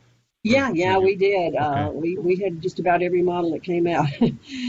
So we had them all. And like I said, we just cleared out that part of the garage not too long ago. I wish I'd known about you guys. Oh, no, don't tell me. Did you give them to Goodwill? We did. Okay. And a ton of cassette tapes and, software of all kinds. Wow. I know. Now I find out, Doggone it. Hey, I still got an Atari 2600 in the garage if anybody's interested, and I've got a ton of copies of that.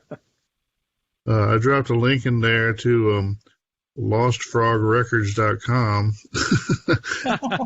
Now, if you go to .com, that's my husband's more really bare bones machine oriented, but if you go to lostfrogs.net, you'll see the page I put up. I'm having some difficulty linking them together right now or getting the right one to take control, but .net is the one that's actually should be accessed first, but they both do link you to all the crazy things we've done over the years. Well, a lot of them anyway. Not all of them are on the computer. There is a link there if you want to buy the Adobe Pagoda CD. There's also a link to Becky's YouTube channel, which has seems to have records of their performances, and one of them seemed to be the one in question we were talking about. Yeah, a few of them have CoCo graphics in the back, I know. There's also a picture of the robot face. Pretty cool. I know. Like I said, we had a lot of fun with that. And after that, we kind of had to go back to real jobs again, to make a living. But we had so much fun doing it all, and we were glad that we, recorded it. I think David had read something that said, if you don't put what you did out there to the world, nobody ever knows what you did. So I'm glad I put the things out through Rainbow Magazine and had fun with the articles and with that. And when I came into the Science Center, it helped too because I could show educational articles that I had written, and they saw that they thought they were well done, and so that's when they asked, well, how would you like to teach computers to kids at the Science Center? And I said, sure. And that led to a 3 to 5 year career. Who knows? Who would have known? How many articles did you write for Rainbow, Becky? I think it was only about 5. Okay. Yeah, 5 that were published, I should say. And did you ever go to Rainbow Fests? I did not. I never did know anything going on with that. I do know we had a couple of Commodore dealers in town. I can't remember Radio Shack doing anything big in town. I don't remember even there being a user group at that time. By the time we got to the Amiga, there was an Amiga user group, and my husband and I actually had an Amiga BBS for quite a few years. But at the time we were using the CoCo, we were just all on our own. There was nobody else that we knew of that were doing it here. Which probably was. We just probably didn't know about them. But in a city like Nashville, there was bound to be people that had CoCos that were using them, but you probably just didn't know about them, right? Sure. There was one Radio Shack down in Smyrna, Tennessee, that seemed to carry more stuff for the CoCo, and that's we would make trips down there occasionally just to see what they had. But we just, for some reason, never connected with other people. Well, why don't you tell us your involvement with the Maker Faire? Well, Maker Fairs, when I first heard about the whole concept, I was really interested in. I was at the Science Center in Nashville, and a couple of guys approached us and asked if the Science Center would be interested in hosting Nashville's first Maker Faire, and I was completely behind it because I had researched a little bit and knew what they were about, and I actually went to the Kansas City Maker Faire, which was a pretty big 2-day Maker Faire, the year before we hosted our first one to kind of see what it was all about. And so we did host the first several ones at the Science Center, at the Adventure Science Center in Nashville. And now an Imagination Lab, I believe is what it's called, at Vanderbilt University has taken them over and is now hosting them there. So they're still going on. But they're just great opportunities for people to teach other people about making stuff. And so it's not just showing off what you make. Part of the challenge is to share some of the making process. I thought this would be a great thing for some of the retro computer community to get involved with, because it is there's all kinds of electronics and gadgets and, just anything you could imagine, as well as other crafts like woodworkers and printmakers. Everything is welcome. Sewing, anything and everything that people make, they're welcome. But you are supposed to share some of the process of the making of what you're showing, and people can sell, or people can just show, or people can just do demonstrations. They'll have hands-on soldering workshops for kids to sit down and actually solder something together that they get to keep. And it's just a great learning opportunity. They're all over the United States. They're actually all over the world now. And so I definitely would recommend that everybody look into those and take what you're doing with the CoCo community. Take what you're doing with this cool retro stuff, retro computer things. And I'm sure the Maker Fairs in your areas would love to have that as an addition to what they're doing, because it's just fun to see the scope of what people are doing. It's just amazing.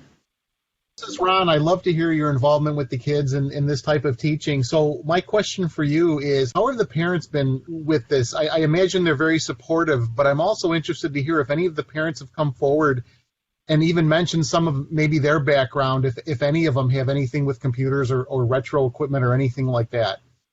I can't say that many of the parents seem to have been involved in computers at all. We are teaching in some private schools, and these kids have had a lot of opportunities, and I don't really know, but the parents have been very encouraging, and especially when we're doing this, where we're not only teaching them technology, we're teaching them the code, but we're also kind of involving arts and music and letting them express themselves as a part of this. So everything we do, they get to put their own twist on it. We encourage them to be very creative. So it's kind of that STEAM thing, where we're doing art and we also add in music as well to a lot of the things we're doing. The first few years we taught, we would have on Friday, we would actually invite the parents to come in and see what the campers had done. And that was really fun, but it got to be, I think, a little stressful, not only for the kids, but for the parents to have to make it there. So we'll scale back on that. But we do share the projects. If you go to scratch.mit.edu, which is the Scratch online website, you can actually program Scratch right there without downloading anything. But again, if you search for either my name or probably Kids Create Code, you can go to our studio and you can see not only programs that as instructors we've written as examples for the kids, but you can also see some of the campers programs that they have done. And so the parents can see what their kids are doing because we send them links to the studios. And then also the kids often, when they're coming to camp, they're going home and they're coding. They're working on their project because they can get on the webpage and access their projects right then at home. And so often, the very first night they're home after being in our camp, they will actually be working on their coding some more to be able to show us that they've actually done some more by the next day or the next day. So it's really exciting to see the kids really learning to code, and especially for me to have girls interested because we need more women in technology fields. The female involvement in software development in particular is strange how it's it flipped in the mid 80s or whatever. That the software that took us to the moon was basically written by one particular woman, but somewhere it somehow became a guy thing. It's a little weird. Yeah, I think it's a whole science thing, So we're doing everything we can. I know there's a group called Girls. I'm trying to just blanked on it. The Girls Who Code or something like that. Anyway, there are several different groups that are trying to really just make sure they're encouraging women and young girls to get into coding. And I think we've geared some of our camps toward topics that we thought would really pull them in, like storytelling and social media. And we're doing a camp this summer where we're going to let them. They will be learning to code things that look like social media, so they'll be like coding something that looks like Pinterest or looks like Sure. something like that, but it's not. They're not really getting on those sites. They're learning to code those kinds of things. Or how they work. Yeah, hopefully that will help girls to start to see that they can do that kind of thing, and that's what we've seen in the past is that they really get into it. It's when my husband first got into it, he was doing like hexadecimal, and I was looking at it thinking, no, I have no interest in that whatsoever. But again, when I saw that first CoCo, in the Radio Shack with all those cool basic words, sound and paint and color and things like that, and that's when I think the girls are realizing that computers can really be fun and you can really use them to express your creativity, and so I think that's what a lot of the girls are really enjoying, and the guys do too, of course. Sure. I'll have to leave you guys out. Becky, I think you probably have a somewhat unique perspective of. So just let me pose a question, first background. Over the years, recent years, maybe we started to see people, often say from the political world or prominent business leaders, encourage people as sort of a general sense to learn to code or whatever, just learn to code or whatever, right? Which seems strange to me because having been a child of the 80s, I would have thought by now it just would be normal that everybody would know how to code, but somewhere that didn't happen. But I do think it's good to encourage people to code, and males, females, everyone. But I've started to see in a few places, kind of, like on Twitter or whatever, lesser known people, but still people that kind of get quoted in magazines or whatever. There's a few voices that are standing up and saying, don't learn to code. I wonder if you've seen any of that pushback or whatever, and if you have any reaction to it. No, I haven't seen any of that. I just, I do know there's some sites out there that have some great people, including some sports characters and Bill Gates and some of the biggies and Google and different companies like that, who are talking about how they think coding, improves your thought processes and lets you learn how to figure things out. So I think that I've seen a lot of more positive response, and I haven't been seeing any of the negative response really, other than maybe some people thinking that getting into it too deeply is not something that kids should be doing. But the parents I've seen whose kids have really been enjoying coding, have really been excited that they're doing that. I mean, there are going to be a huge number of job opportunities for people who can code and understand the process of coding, because they might be working with it and maybe not coding themselves, but having to manage things that use, everything's going to use it. Computers are everywhere. There's nothing you can get into really that's not going to be involving computers these days. So I think it's great for everybody to have a basic understanding of it. And like I said, for kids, I think it's just a great, it's another artistic outlet. So not everybody is going to learn to play the piano, but everybody can learn a little bit about music. And I kind of feel like that's similar to coding, that it's good if everybody has a little chance to try it and see if it's something that they might enjoy. Yeah, definitely. See if they have that spark. Code.org is one of the places I was thinking of, called An Hour of Code.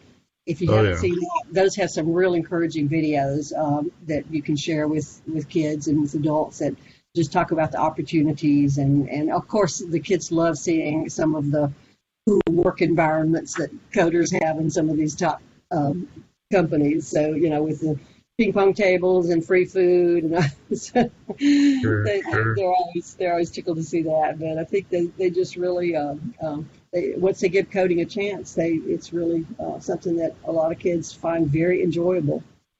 Given your experience with the CoCo, which is the CoCo was out 30-something years ago, and looking at how computers have changed over that time, and your use of the Scratch language now, how do you think the CoCo contributed to your understanding of programming? And do you think that there's something about programming in BASIC on the CoCo that we are missing in the simplicity of programming these days? Well, I think the CoCo, again, by adding those artistic language into what the basic words were, instead of just get and put and things that may not peek and poke, right? Yeah, it may not trigger a lot of positive attitudes in people. Like I said, it was when I first saw those words that I thought, this is going to be fun. And I think that that's kind of what the CoCo did. Before then, to me, it looked like all machine programming, and it just didn't look like it was going to be fun or that I would be able to kind of do it my own way. It sounded like it was something that would be done one way. You use these certain terms and you have to introduce certain things, of course, in certain order, and you have to learn that kind of thing, the protocol. But I think once I saw that there were artistic words in the language, I thought, okay, this appeals to me, and I think I can really do a lot with this. And I think that some of the programming language today, well, like the Scratch for Kids, that's doing the same thing. It's got really cool. One of the little blocks that you can drag over is do a special effect on a graphic. And so you can say, okay, on this graphic, just by clicking on the little triangle and doing a drop-down menu, you can say, I want to pixelate this graphic, I want to swirl this graphic, I want to change the color of this graphic, I want to grow this graphic, shrink this graphic. You can make all these changes and put it in a little loop and just do some cool things just right off the bat. So I think that's kept some of the fun that the CoCo had when it introduced things like sound and paint and circle and all those fun terms that it introduced into the language. I think some of that's still here, and that's why kids are finding it intriguing and fun. It's definitely been cool talking to you, Becky. I wonder, is there anything that occurs to you that we haven't asked that maybe we should have? Oh, I haven't a clue what it would be. It was fun talking with you guys, too, and it was fun kind of going back and thinking about these things again, too. Well, nice to meet you guys, and I'll see you on the Facebook page, probably. Thanks again, Becky. It's great to have you. Thank you. This is great. Bye-bye. Have a good one. Bye-bye.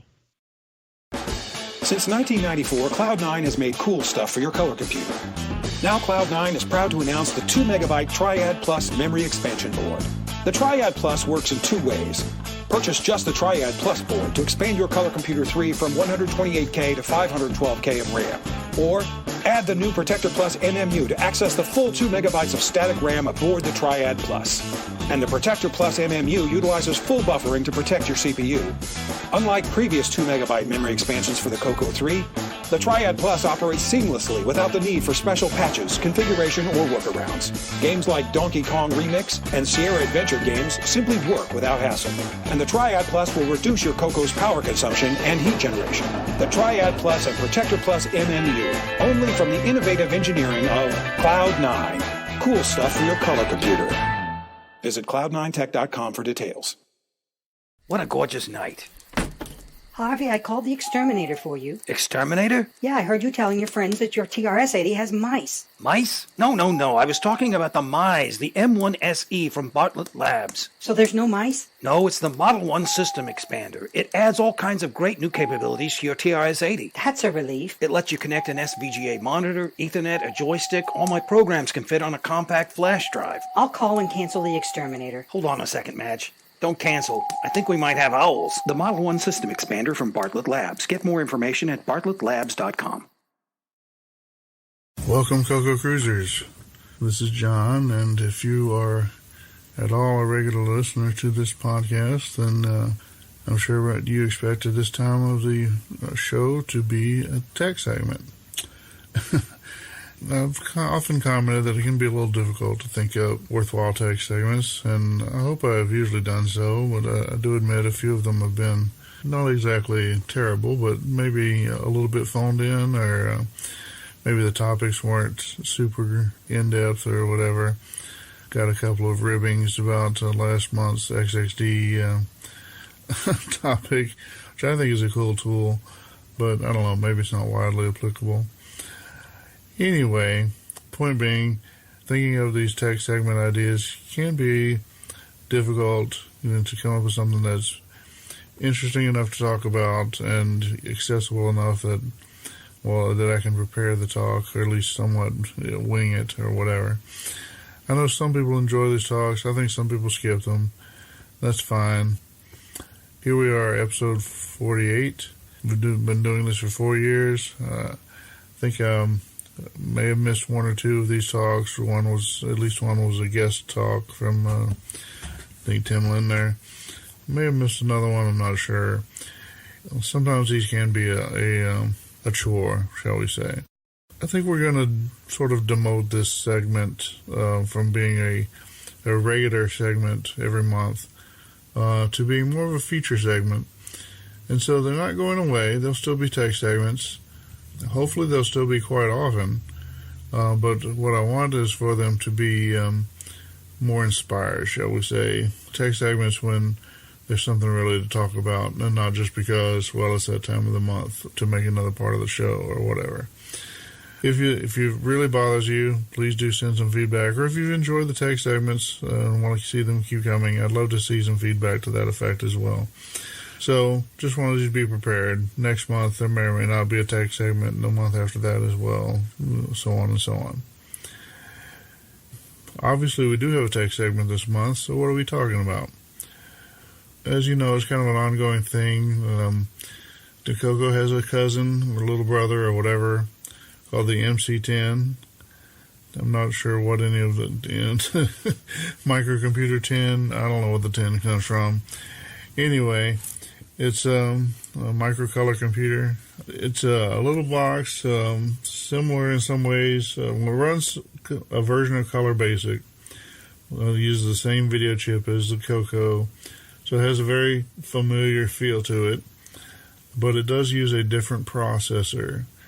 Judging by some of the technical decisions made on the MC10, pretty clearly that they were mostly worried about it running BASIC, didn't care a whole lot about it running other stuff. There are some machine language programs available through Radio Shack, so it didn't exactly take over the world. Nevertheless, it is possible to program the MC10 in assembly language. Obviously, it's not even all that hard. The MC10 gets a lot of bad publicity or bad rap or whatever. It's kind of blamed for the death of the deluxe CoCo, which I think history does not actually support in any meaningful way. But it gets a lot of ribbing. People say it's nothing but a doorstop, or it supports Windows, as in if you got a window that won't stay open, you can put an MC10 up under it. Ha ha ha. It's kind of much maligned, and I don't think it deserves it. Sure, it's a compact machine. The keyboard is not great. There are worse keyboards out there. Certainly on some of its competitors, the keyboards were just plain membranes, which maybe are great if you spill a Coke on them, but other than that, they're terrible. I would even say the plastic keys on the MC10 are better than the rubber keys on the ZX Spectrum, because you don't have that same zombie dead flesh feeling when you type on them. All right, okay, enough evangelizing for the MC10. My point being is, the machine itself may not be as great. Certainly didn't have the same line of peripherals or whatever. It still is a cool machine. The processor is actually no slouch. It's not as nice as the 6809, but it's not all that bad. Performance-wise, it's actually pretty good. We're going to take the rest of this tech segment and talk about the differences from an assembly language point of view. Some of the differences programming assembly language for the MC10 versus for the CoCo, or specifically for the 6803 on the MC10 versus the 6809, which of course is on the CoCo. So there you go. The MC10 uses the Motorola 6803. Just to confuse things a little bit, the 6803 is actually a ROM-less version of the 6801. So the 6801 was an enhanced, basically a microcontroller enhancement to the Motorola 6800. The 6801 had a masked ROM, and so you would burn your program, have your program burnt at manufacturing time, and it would immediately boot up and run that. In addition to the ROM feature, it had some built-in peripherals that makes it a microcontroller versus just a microprocessor. So it includes timer, serial ports, a couple other things. Feel free to do your own research. There also was a 68701, which was essentially the same as the 6801, but instead of a masked ROM, one burnt at manufacturing time. I say burnt, but grown or manufactured at manufactured time. The 68701 had an EEPROM for that, so it's essentially the same as 6801. It was designed basically for prototyping. But anyway, the 6803 is a ROM-less version of the 6801, so it has the microcontroller features. It does not boot up out of ROM. It needs external EEPROM or whatever to be able to run. None of that's overly meaningful, but just to cover the bases.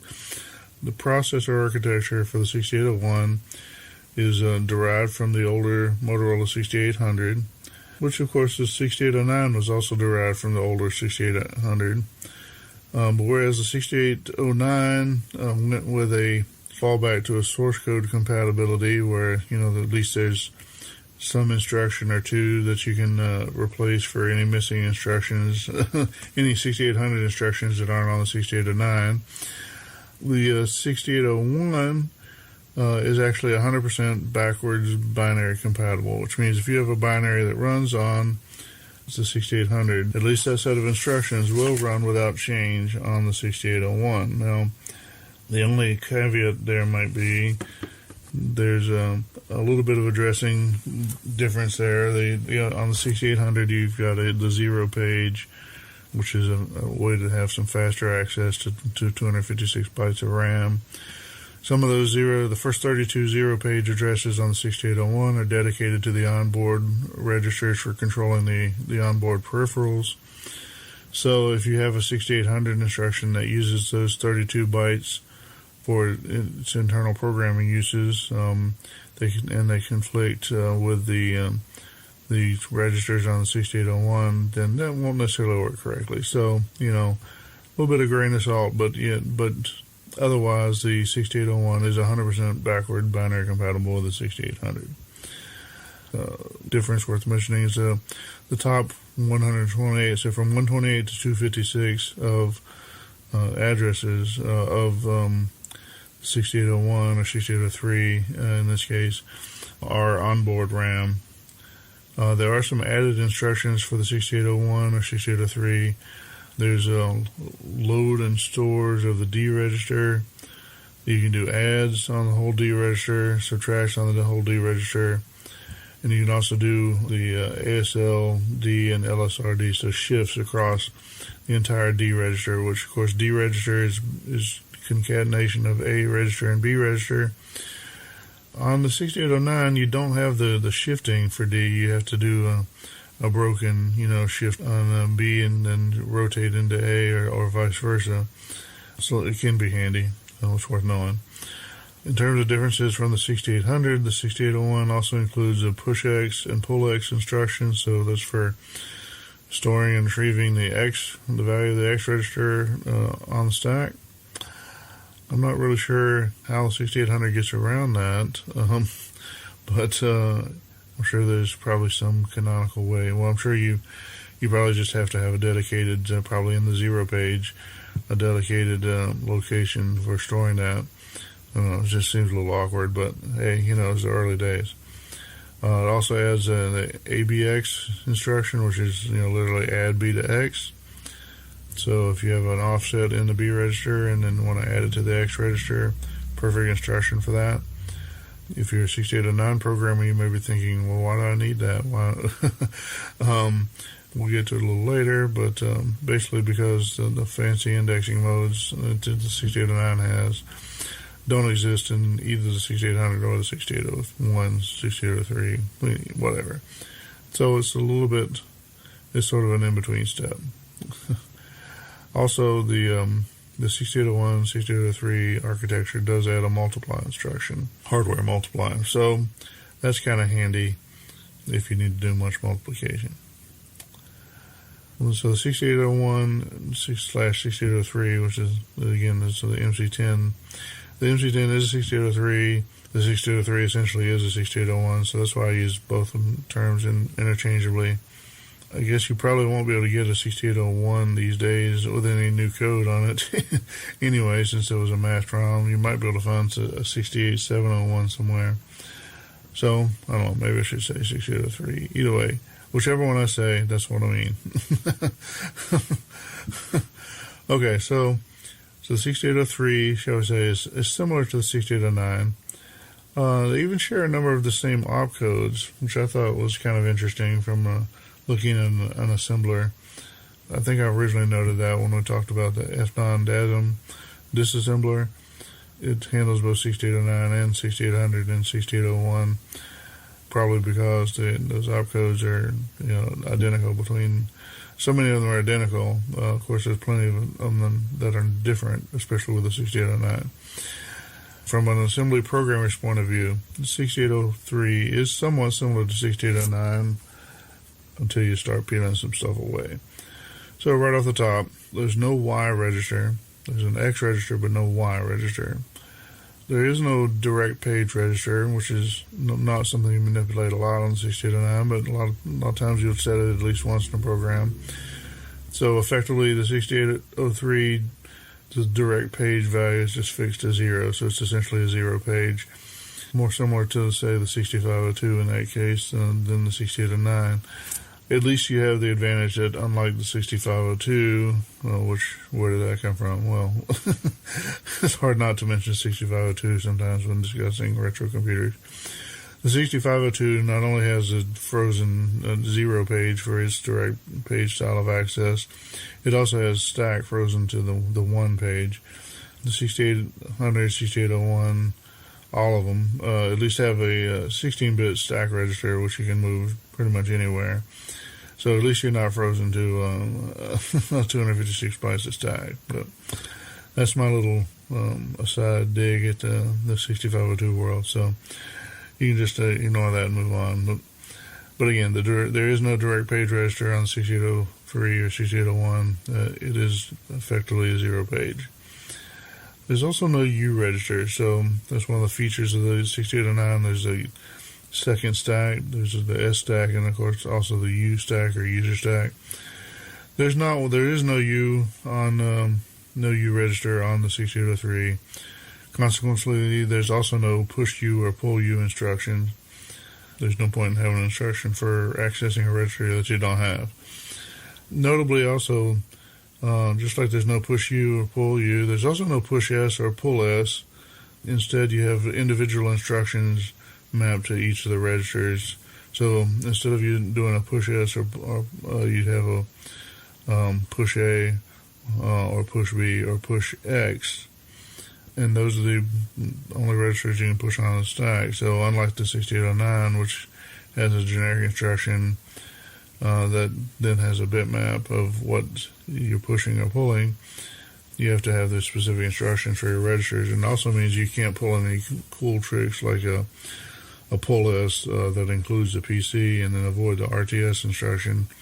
You'll have to do whatever stack cleanup you want with your pull A, pull B, whatever, and then you'll actually need the RTS instruction as well. So that kind of hints at this here, but also no Y register, no U register. Also, the S and PC registers are not available for use as index registers. Like on the 6809 can basically do a comma whatever for indexing and do a lot of cool stuff that way. Those are not available. So any kind of PC relative stuff or whatever, other than branching, there's no PC relative addressing.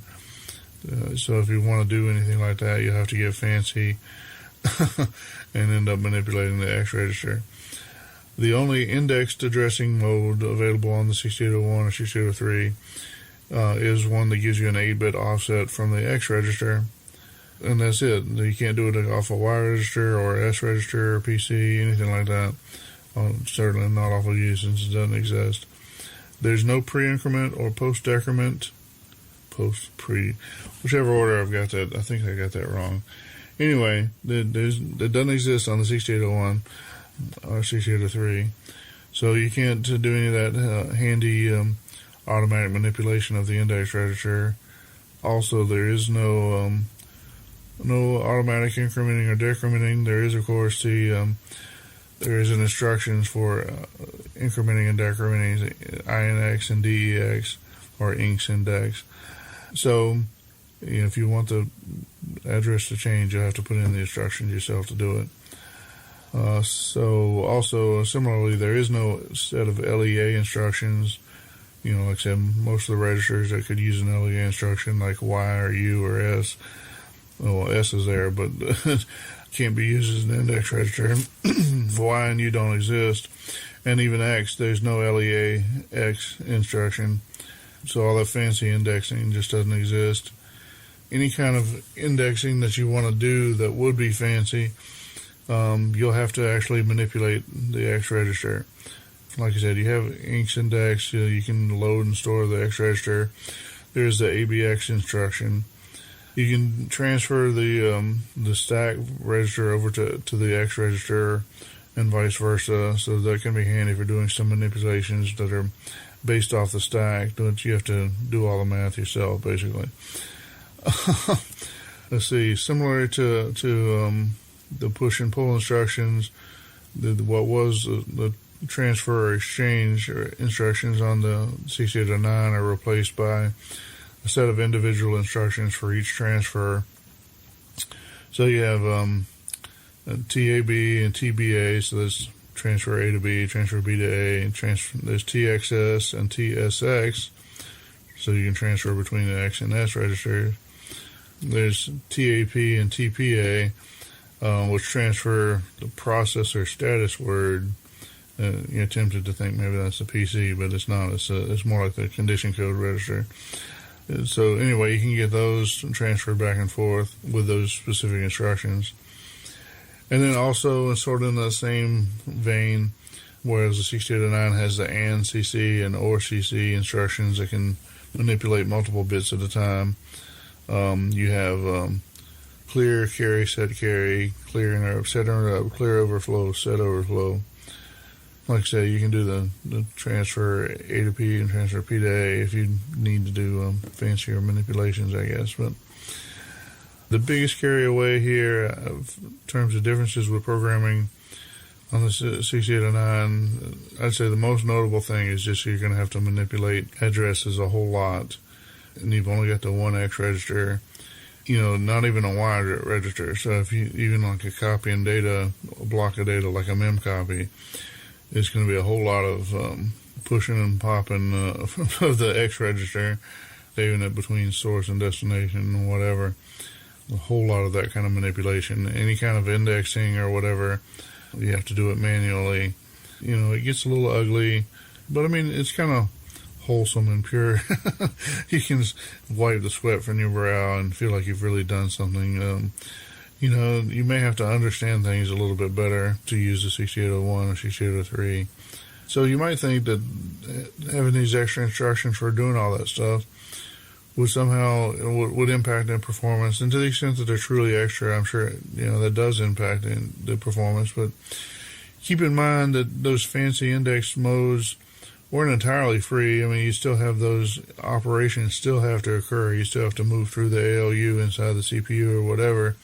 The fact that you have to hard code the actual instructions for the operations, it has something because you still have to load those instructions and decode them. But the operations themselves sort of had to occur anyway for those various indexing modes, so you may not lose all that much. From a performance standpoint, I remember feeling like when I did Xmas Rush for the MC10, I remember feeling like the performance wasn't all that much different from the CoCo version. Processor in the MC10 is no slouch. I mean, it's not as good as the 6809, but it's not all that bad, and at least it's not a 6502. Thank God. Let's see, one more mention there for the machine language versus assembly language crowd. One huge difference that you'll see is since there is no that fancy indexed addressing, you don't have the need for the various kinds of post bytes that were part of the 6809 machine language encodings. So there's a difference if you really are sweating it out and typing in the hex codes rather than using an assembler like a sane person. Then you won't have to come up with the post bytes when you're coding for the 6803. So there's something, huh? Like I said, I think the MC10 gets a short shrift in some parts of the CoCo media, become kind of a stale old joke with some people. The machine itself, well, it's not a CoCo, and it doesn't have the full range of CoCo stuff, but, it does feel a lot like a CoCo. That's why we call it a cousin or a little brother or whatever. It can be, while it does have some odd design choices, it is a fun machine to play with. And it's a lot more portable than a CoCo, so you can throw it in your backpack and take it with you on vacation or something, as long as you have someplace to display. So I definitely think it deserves some of your love, and there should be no guilt in playing with the MC10. I have been working on a set of tools relative to the MC10 as part of the overall basic compiler project that I talked about this time last year. Recently gotten a little bit more into that, and I've been enjoying that. So FYI, I may have more topics similar or related to this to discuss. So hopefully there will be some more tech segments. I'm sure there will be. When they may or may not relate to the MC10, who knows. If you've been a fan of the tech segments over the past 4 years, again, I thank you for listening, and I hope you've learned something. If you've enjoyed them, I'd love to hear from you. Please let me know. If you'd like to beg me to keep doing them, stroke my ego with telling me what a great part of the show this has been, well, I'd certainly be happy to read those as well. I'm going to draw this to conclusion, so thanks for listening. See you next time, whenever that may be. Happy Cocoing and, Coco forever. Have you heard of the Fred hard drive emulator for the TRS-80? Yeah, spelled kind of funny, ain't it? With the Fred, you can store your entire library of TRS-80 software on a single SD card. No way. I just finished sorting all of these floppy disks. It's beautiful. Programs that run slowly from floppy disk run lightning fast with the Fred. Listen, pal, I have lots of free time, and keeping my floppy disks organized is kind of my hobby. The Fred also includes a battery-backed real-time clock. If you can't affix gum labels to it, I ain't interested. For information and pricing, contact Ian Maverick via email, ianm@trs-80.com. Hey, do you know where I can find some more of those big plastic disc storage cases? This month in CoCo history. Welcome to This Month in CoCo history, where we explore events in the life of our favorite home computer. I'm Boise Pete, and this month we go back 32 years to an expensive yet sexy upgrade for the Color Computer 3. The May 1987 issue of the Rainbow magazine featured a tantalizing new product. The Discmaster from Hemp Hill Electronics debuted on page 15 of that month's issue, touting the hard drive and floppy combo as, quote, the ultimate disk drive systems for the OS9-based CoCo 3, bar none, end quote. The impressive ad featured a photo of the Discmaster unit in an attractive black case with a 3.5-inch SCSI hard drive mounted atop a 5.25-inch high-density floppy drive. A power switch was set conveniently on the top. This system claimed DMA transfer of data from the floppy disk, as well as reading and writing of a number of specialized OS9 disk formats, including Standard, Fujitsu, and Mizar. The price for the floppy and 20-megabyte hard drive combo was an astounding $1,295, with a cheaper floppy-only option for $795. Ironically, the storage options that can be had for the CoCo today are not only significantly cheaper, but have orders of magnitude larger capacities. And that's This Month in CoCo history. Welcome back to Neil's Corner on episode 48 of the CoCo Crew Podcast, the podcast that is often imitated but never duplicated. This segment will be dedicated to a new Color Computer 3 game I got the pleasure to help produce. In case you missed its debut at CoCoFest a few weeks ago, the game is called Nightlore. This game comes on ROM cartridge media and requires a CoCo 3 with 128K. It supports keyboard, joystick, and even Sega gamepad. There is an option on the main menu to select that. It was a joint effort to bring you this game. Mark McDougall handled all the coding, I handled all production in producing the carts, and Amy Grimwood created the sticker label and manual graphic design. Well, I was going to do a review of this game myself, but I figured, wait, wouldn't it be best to get a review from the actual coder himself? So I reached out to Mark to see if he'd be interested, and sure enough, he was on board. So here you have it, fellow CoCo Cruisers. I am proud to announce Mark McDougall. Take it away, Mark. Nightlore is a new game for the CoCo 3. I describe it as an isometric platform puzzler that has you searching a castle for select items in order to lift a curse placed on you before time runs out. But although it has only recently been released on the CoCo 3, it certainly isn't a new game.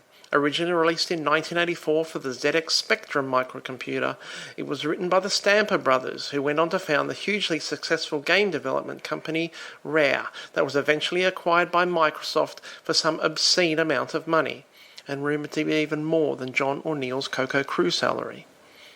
Nightlore was a smash hit for the ZX Spectrum, and is regarded as one of the seminal titles for the platform. The isometric graphics were technically advanced for the time, and the gameplay, whilst a little sluggish at times, is exemplary. Whilst the room renderings are essentially monochrome due to the infamous colour clash limitation of the Spectrum, they are nonetheless expertly animated and visually impressive, to say the least. And it's for this reason I decided that Nightlore deserved to be brought to the CoCo 3. I'll leave the details to another discussion, but suffice it to say that the CoCo version is a direct transcoding from the original Z80 disassembly. Think Sockmaster's Donkey Kong or Glenn Hewlett's Pac-Man. This is an exact replica of the original code with the graphics ripped pixel for pixel from the Spectrum binary.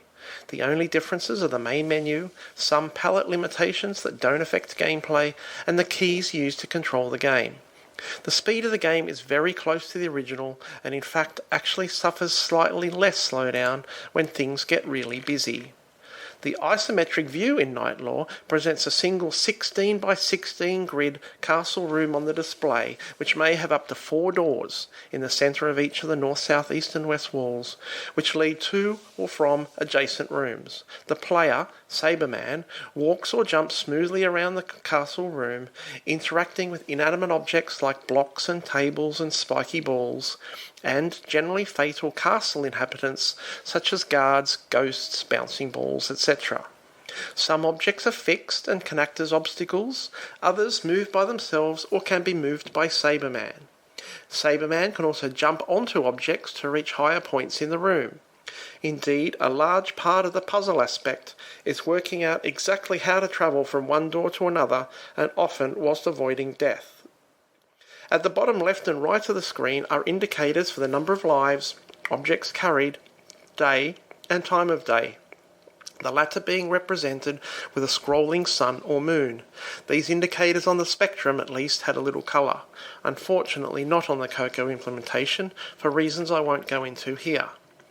The object of the game is to collect, one by one, certain objects strewn around the castle and return them to the wizard's cauldron in order to create the potion to lift your curse.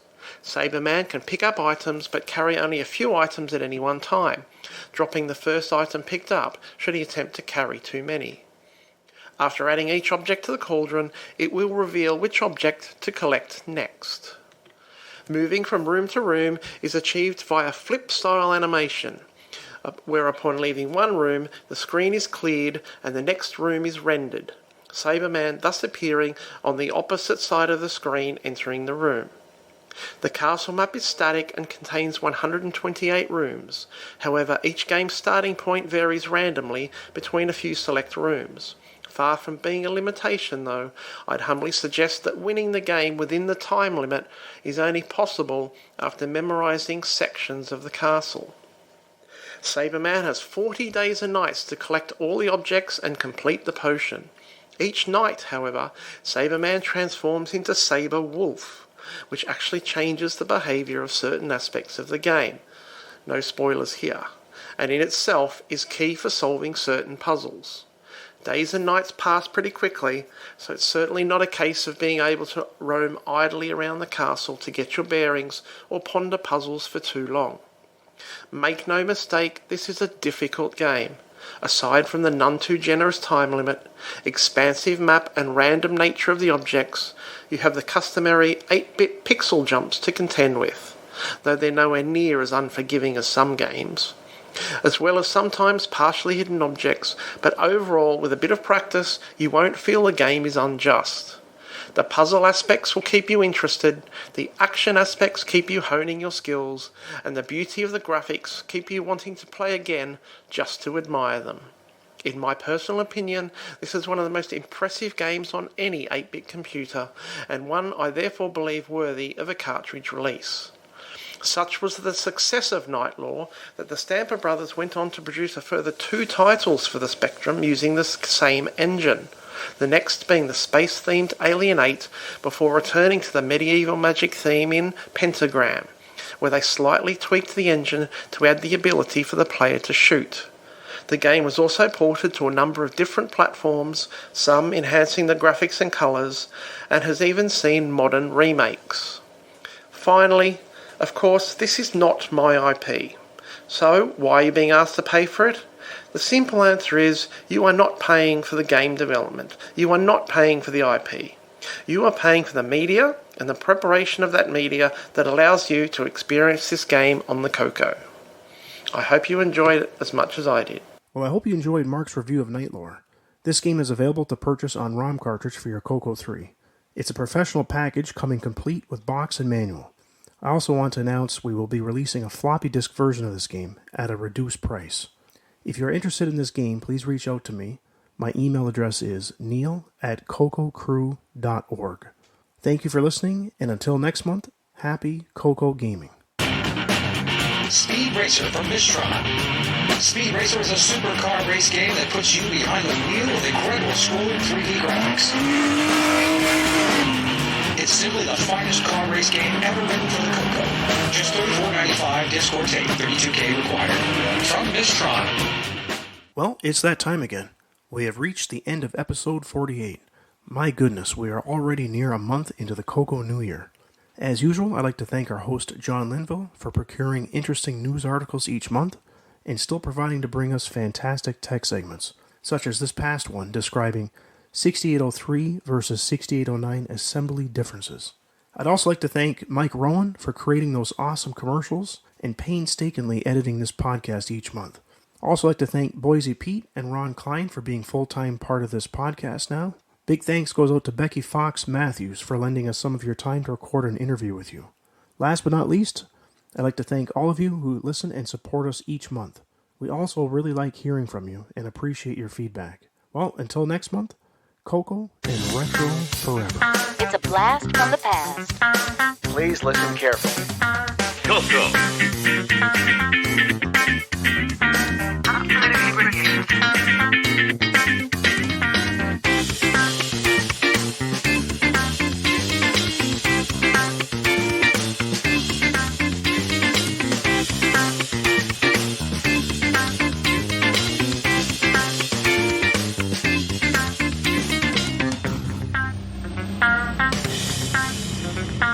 CoCo. CoCo. CoCo.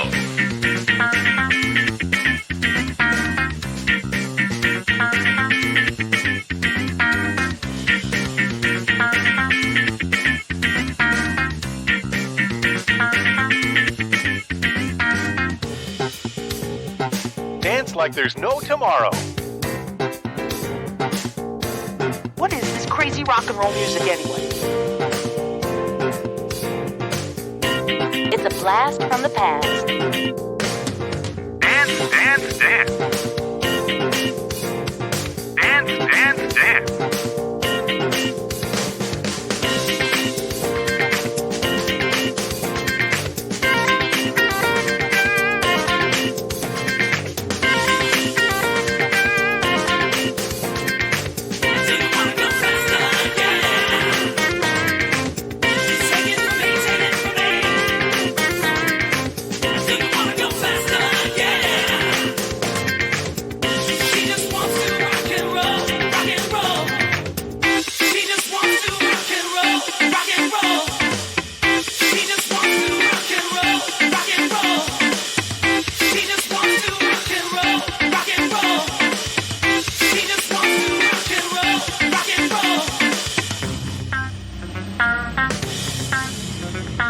CoCo.